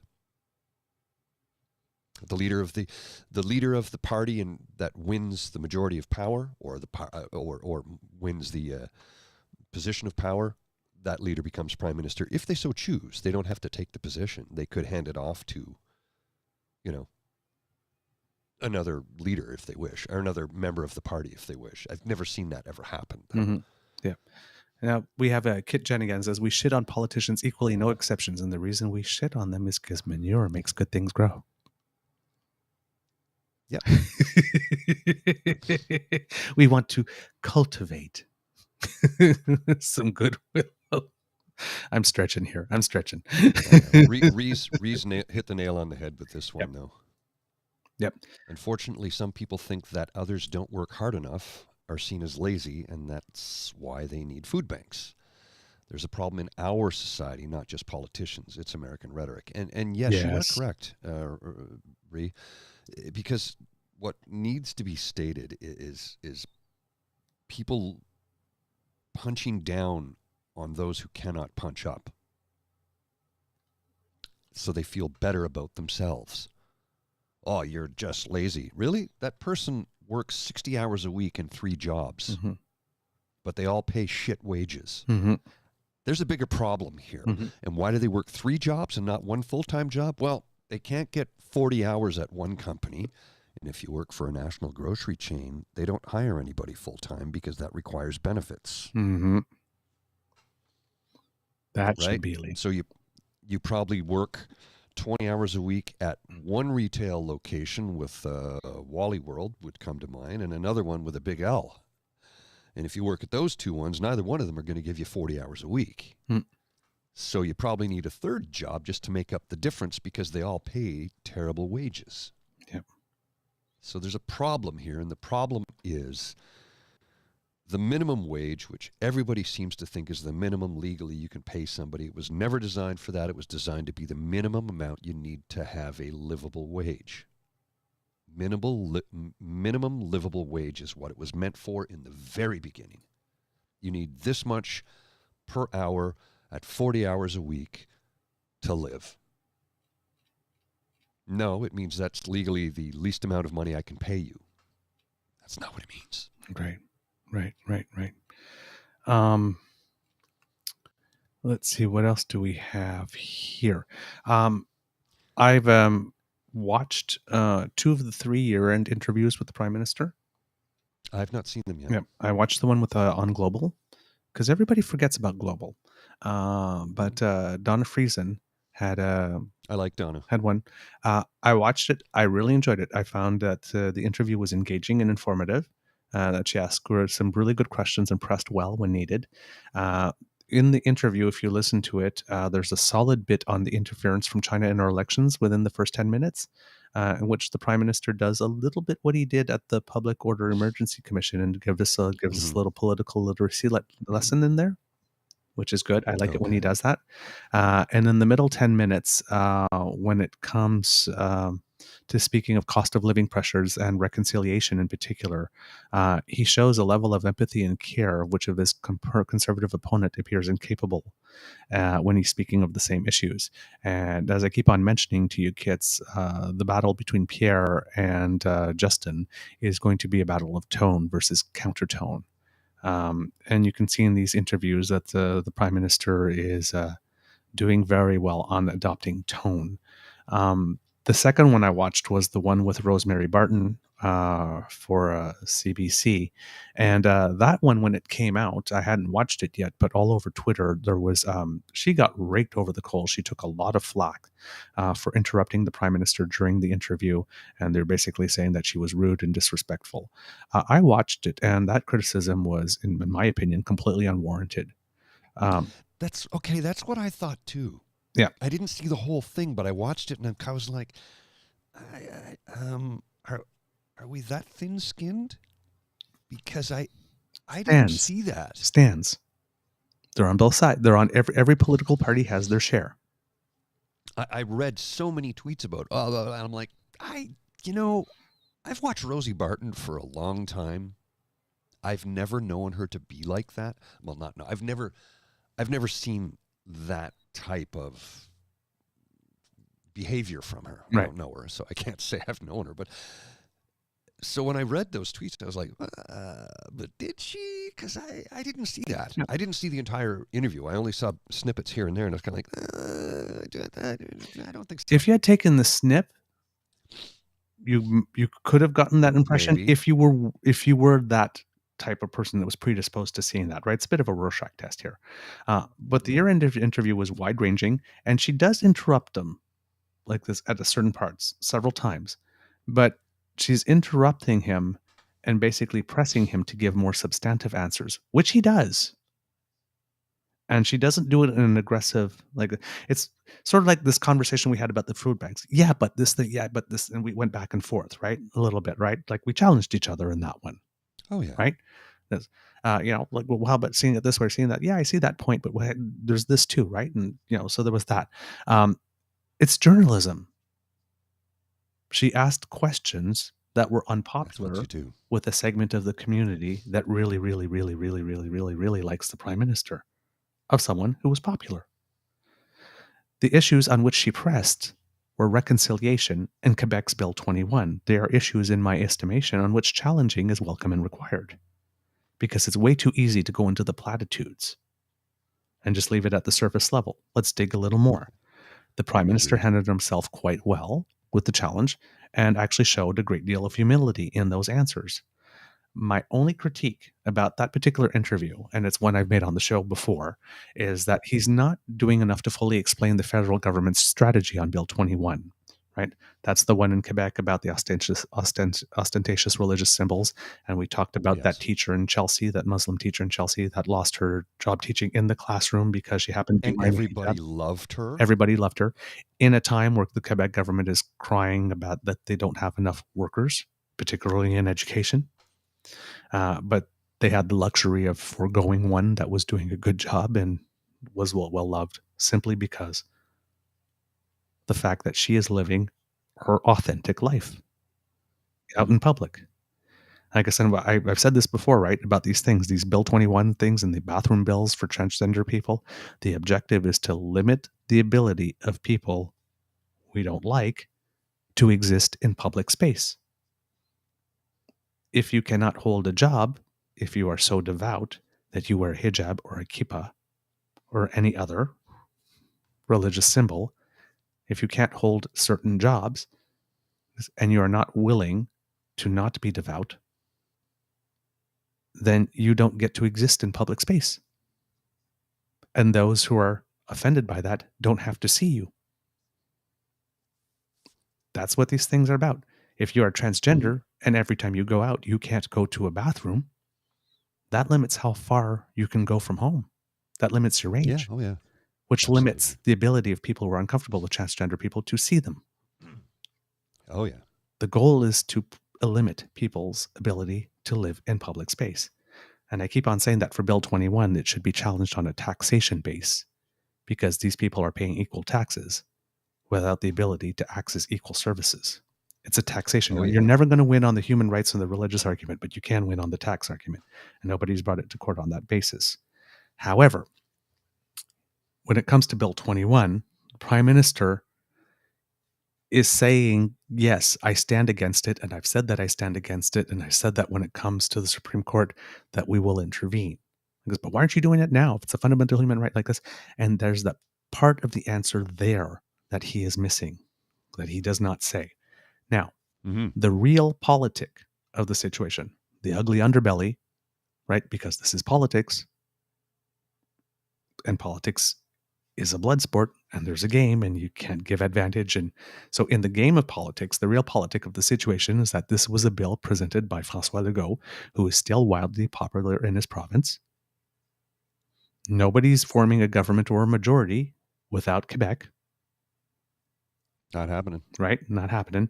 And the bill still has about 64% support in the province of Quebec, primarily probably from people who live in electoral districts where there are probably not a lot of Muslim people that they are meeting on a daily basis and interacting with.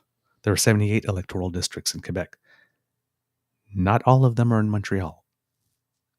No, they're or not. the Outaouais. Right?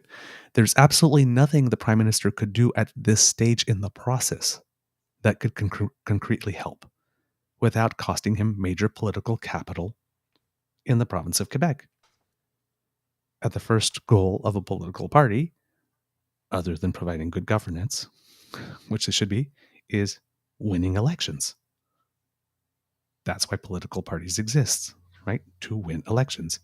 You're not going to win elections by going out on the top of the Waterloo Hill at the moment and contesting this that is very popular when it isn't even at your door yet. So now, if he actually went on TV and said, well, Legault's popular and I don't want to lose votes in Quebec by doing something that's, that will be unpopular with the 64% of people in Quebec because I want to win the next election, that would be political suicide. It would be honest, it would be transparent, but it would also be political suicide. So you can't say that. So, right? All it would do is give a platform for people who support this type of discrimination to move the goalposts and make the issue being debated the issue of the federal government inserting itself into, right, provincial competency. And that is unnecessary and unhelpful confusion and distracting noise that gets added to the debate. The Prime Minister does not want to do that.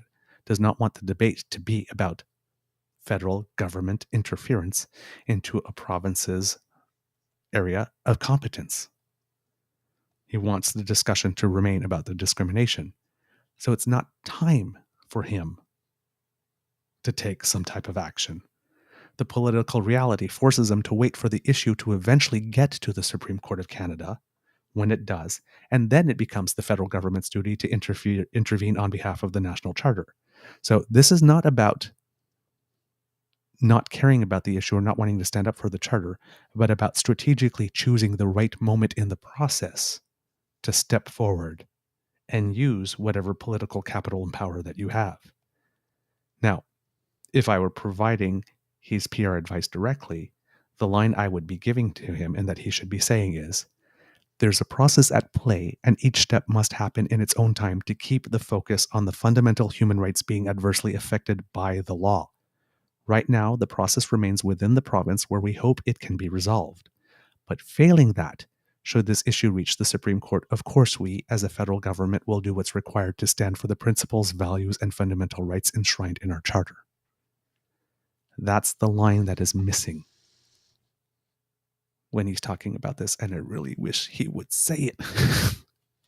Because he's not saying it, and it leaves him open to all those attacks about him doing favoritism for Quebec, right? Why are you doing that for Quebec, but you're not doing it for Ontario? Why are you doing it?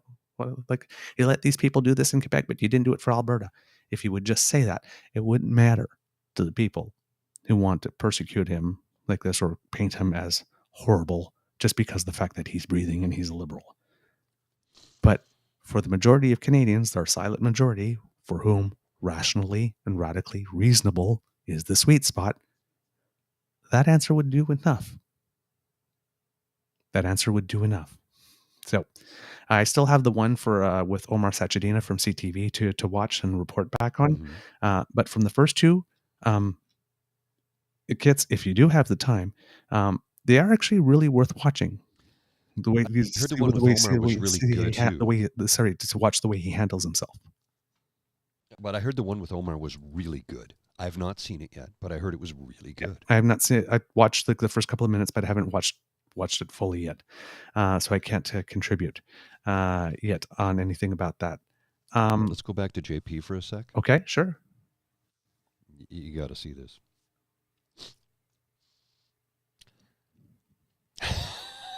Have we seen a stampede of professionals in Canada rush to my support on Twitter? No. Why? Are they dead set against me? Although also not indicating that. Inappropriately cowardly, justly concerned about the reaction of the regulatory boards, inappropriately timid. No. It's none of that. Again, Mr. Victim. You're not being singled out for special treatment. Absolutely no way this could go wrong, implying that everyone who isn't defending you or fighting with you must be a coward who secretly agrees with you. Your best case scenario here is you continue to not be worth their time. And thank you for saying that, because that's exactly where I was going with that. So you don't rate. Dude. You don't rate with your peers. This is why you keep on saying things like you're going to let the public decide on whether or not that you break the rules. And if they do decide as determined by you and the public that you select, then you will take the course. Like, say, it's not that. It's just that nobody who is a serious psychologist who also signed the same papers you signed when they received their license, saying that they were going to follow the code and you're not worth their time. Because you're not serious. There's nothing in it for them. They've got better things to do, like helping their patients. Sorry, Mr. Grizzly? I'm going to be mean here to him for a sec. Seriously, dude. And I mean this. How small is your penis? Because, Jesus, you're a whiny little puke. Like, do you have any self-respect? Micropene does whatever a micropene does. It's just brutal. Like, no self-respect. None. Zero. Everybody's picking on me. Well, then stop being an asshole. I'm not an asshole. You're being mean. Dude. No, we're not being mean. Fucking help. It's a simple Get help. declarative statement of fact. Yeah. You are You're being objectively a dick. Stop being a dick.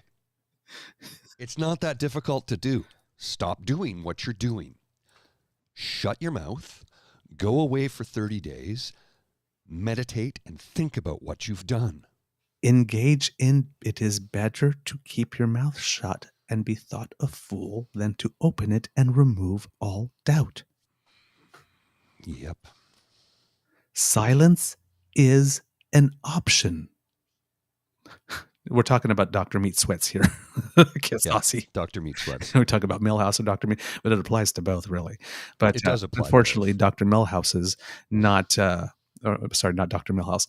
Millhouse, MGTOW Millhouse is not coming up before the board of Psychology of Ontario, but he still does have a compliance order with Elections Canada. Well, he is a hypocrite after all. His wife rents out her house to Conservative MP Cooper, who gave her a job in Ottawa. There's a double dip, which she never shows up to because she works full-time on her Pretty and Smart Company magazine. Pierre buys housing in Alberta to rent out for profit. Most speculators are conservatives. They want housing prices down so they can buy more. See, I like that, Pretty and Smart. If I was writing that magazine, I'd be smart who happens to be pretty. Yeah. That would be my magazine. Yeah. Well, put the smart first, and the smart's something I worked on. The pretty just kind of happened.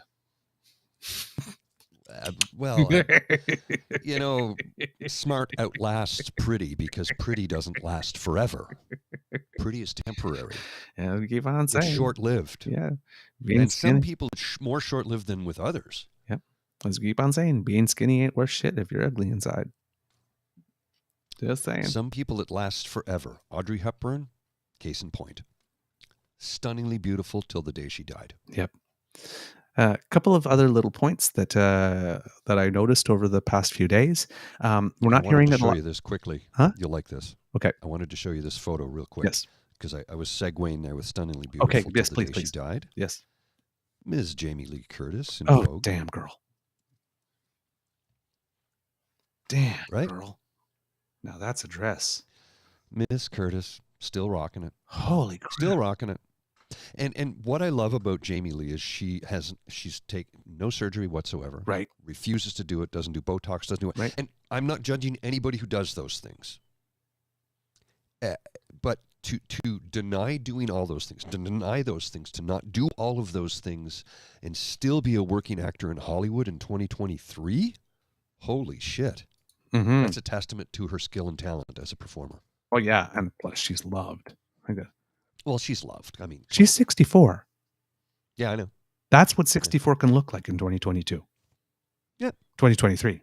Sorry. Well, 2020 probably when the picture was taken. Yeah. But it's like, damn, girl. Okay. Girl, you are hurting me with that dress. Hurting me. Yes. Oof. Yes. Work. Love that. Thank you for showing me that. Now, that's a beautiful palette cleanser. I think so. Yes. Segueing. We're not hearing it about a lot these days, but I went to go see the Canada COVID vaccine tracker because, we're not doing our weekly coast to coast COVID updates at the moment. Coast to coast COVID updates. Sorry. And it's not in the news, but an average about 9,700 Canadians per day, at least on the last week, are still getting COVID shots. Oh, yeah. Which is good. That's good news. However, I looked at, because people keep on talking about more cases and whatnot, and our test positivity rate at the moment, at least at the moment, I should say, the last data they had was from December 23rd when I looked at it yesterday, was at 13.6%. And that's before fallout from holiday gathering season. 13.6 is high. It's high. And we have this thing. We have a couple of variants. We have a BQ variant, and that's not the Bloc Québécois variant, kids. Just saying. But the one everybody's talking about these days is XBB. The executive director of the World Health Organization, Tedros Adhanom Ghebreyesus, said that outside of China, one of the Omicron subvariants is on the increase in Europe and the US and has now been identified in more than 25 countries. According to the U.S.'s Center for Disease Control and Prevention, the new COVID subvariant XBB 1.5, nicknamed the Kraken. Seriously. I understand trying to be cute, but it's like, this is Kraken we don't want to release. Do not release the Kraken. The prevalence went from 4% to 41% of new cases as of December 31st in the United States. In the northeast of the country, the CDC says that the number is estimated at 75% of new cases, and only 15% of eligible Americans have gotten the newest bivalent booster. Bonnie Henry, BC's health officer, has confirmed now that 12 cases of XBB, at my last count, unless I could check, have been confirmed in British Columbia, and 21 cases have now been confirmed in Canada at the last check. She says one of the things that has been concerning about it, it's been concerning, and why it's come to people's attention is because it's spreading quite fast in certain parts of the world. The BC, at the time I got that, the BC Centre of Disease Control said it had 5 instances of the subvariant, according to a report the public health. Sorry, I'm tripping over my tongue. Let's try that again. The BC Centre for Disease Control says it has found 5 instances of the subvariant, which, according to a report by the Public Health Agency, says that the variant arrived somewhere along December 10th. Now, that is now 12 cases. It's not taking off rapidly like they're seeing in the US, but that could happen. But I think we have some really strong protection here, particularly because people have gotten vaccinated. Lots of people have gotten their booster doses, and we know that lots of people over the past summer, and particularly the fall, have had a bout of COVID, so that hybrid immunity gives us some protection. And in Canada, at least 51, I think the vaccine tracker shows that 51.7% of eligible Canadians have received a booster on top of the first 2 primary series.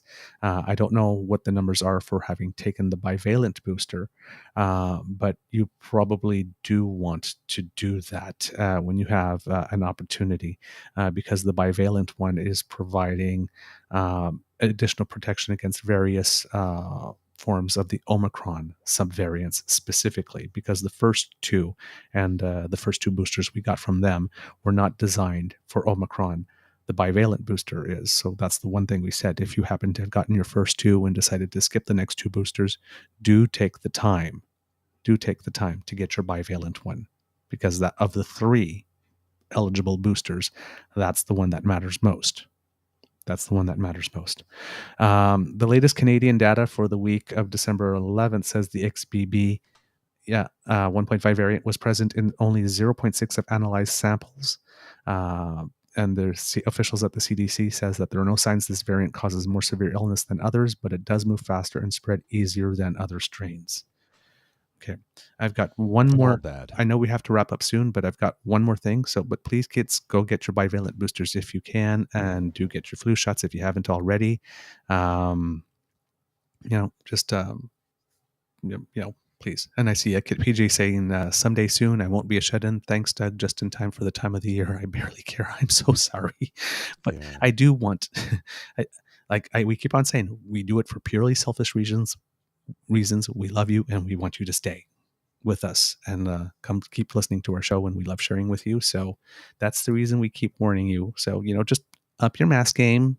Do a little social distancing, when you're in crowded public areas. Just, it might be time around this period, because we, our data is delayed, right? That's December 11th data, December 21st data, and we're January 6th. So, things are happening, and wastewater samples are indicating that things are spiking up rather vertically. So just be careful. The last thing I have, the little thing before we go, Mr. Grizzly, is this thing right here. If you would put it up, please. It's about what's going on in the United States. Kevin McCarthy is trying to become the House Speaker, and they are having votes for this, and he is losing all the votes.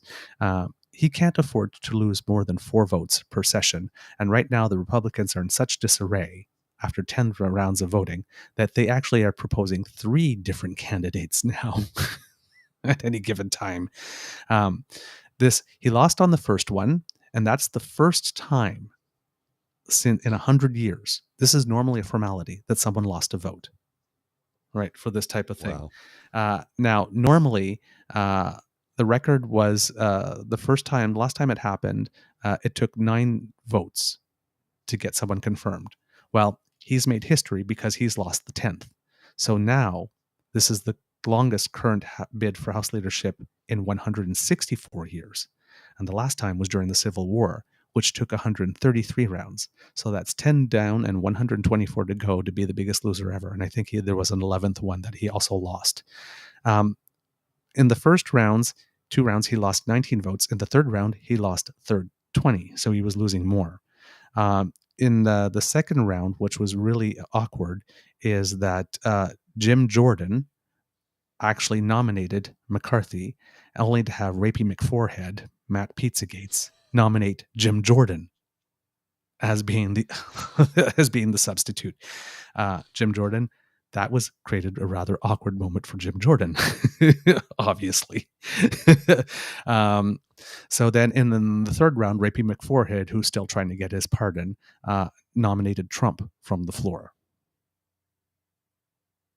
Right. So that didn't happen. Rapey McForehead. Then they started nominating this their token black, or 1 or 2 token black representatives, Representative Donalds, because I guess they thought that might draw votes away from the Democrats who are putting up Hakeem Jeffries, who happens to be black as well. And now they got this new guy, Rep Hearn.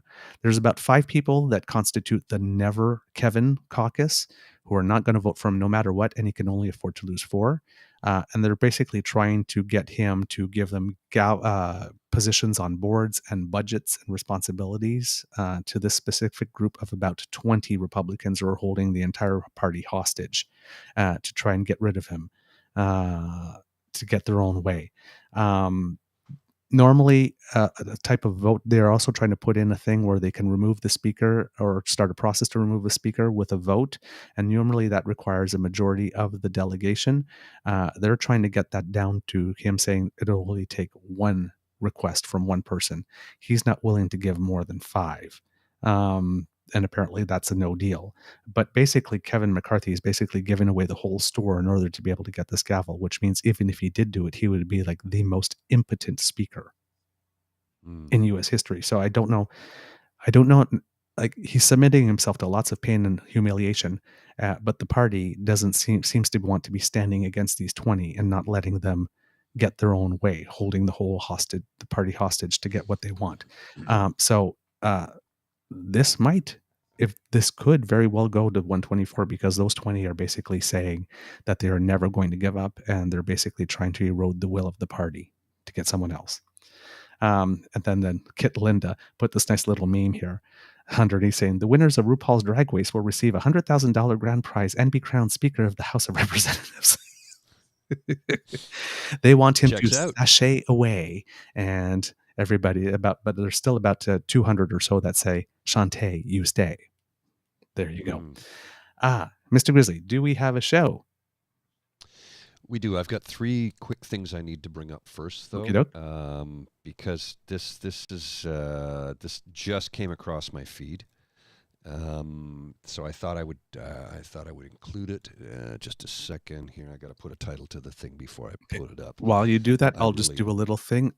The Pope Emeritus Benedict XVI did have his big funeral on Thursday, and apparently the Vatican had prepared for about 200,000 people, and only 50,000 showed up. Ooh. So just going to let that sit, and you draw your own conclusions there. For a little bit, eh? Yeah. So here's the first thing I'm going to pull up is interesting. There's a accompanying video, but we're not going to watch the video.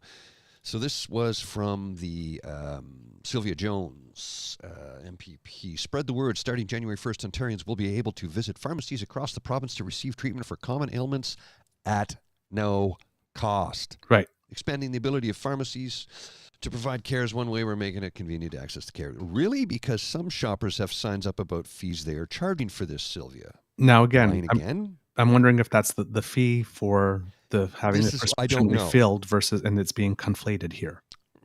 This is what I don't know. This is what I don't know. So we'll have to look into that a little bit further.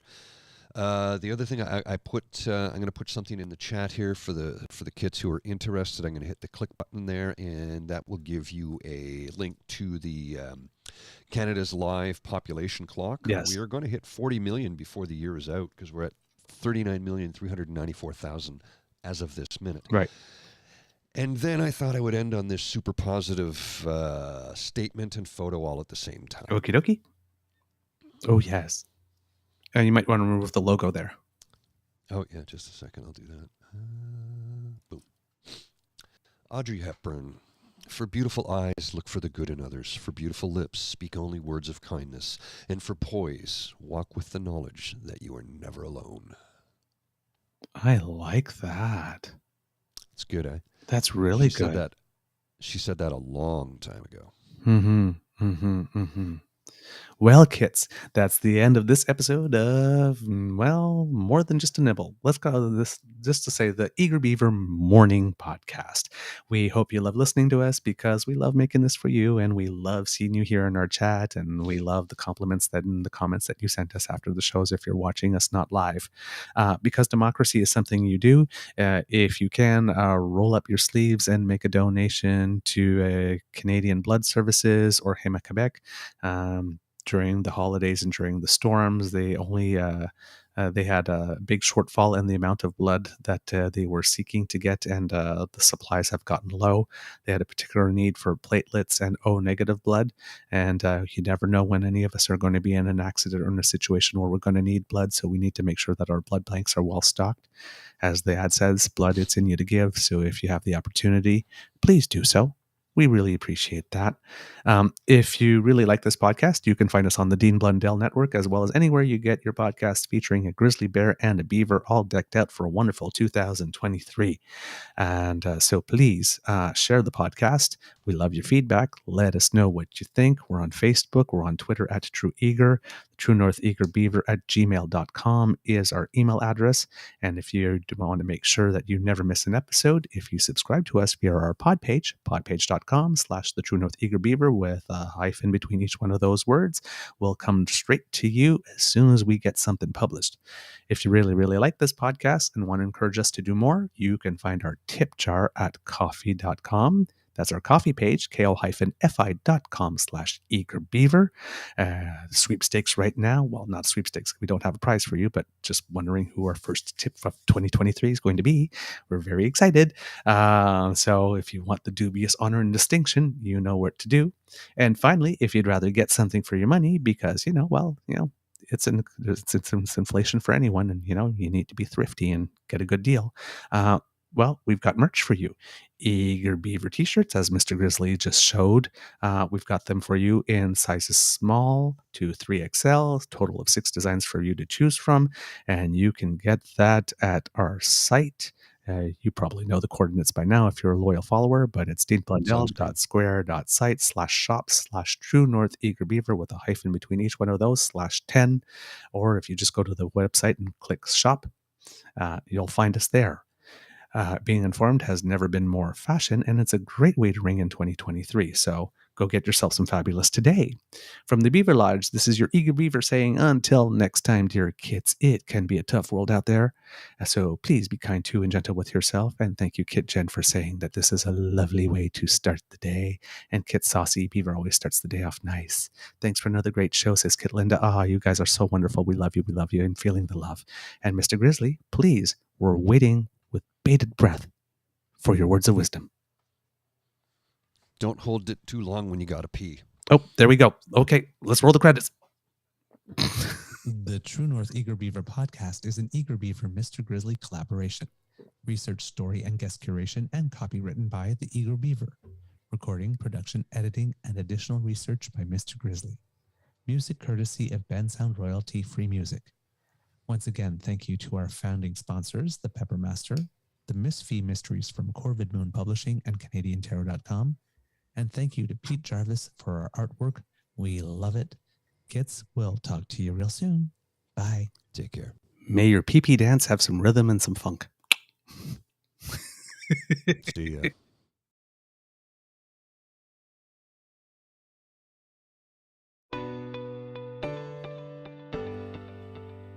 You are listening to a True North Eager Beaver media podcast. The True North Eager Beaver podcasts are proudly brought to you by our founding sponsors, the Miss V Mysteries from Corvid Moon Publishing, your source for science fiction, fantasy, and cozy mysteries featuring a broad diversity of characters. CanadianTarot.com, your uniquely Canadian online eclectic tarot community and forum, and The Peppermaster, hot pepper sauces made from fresh farm ingredients to thrill your taste buds and expand your mind.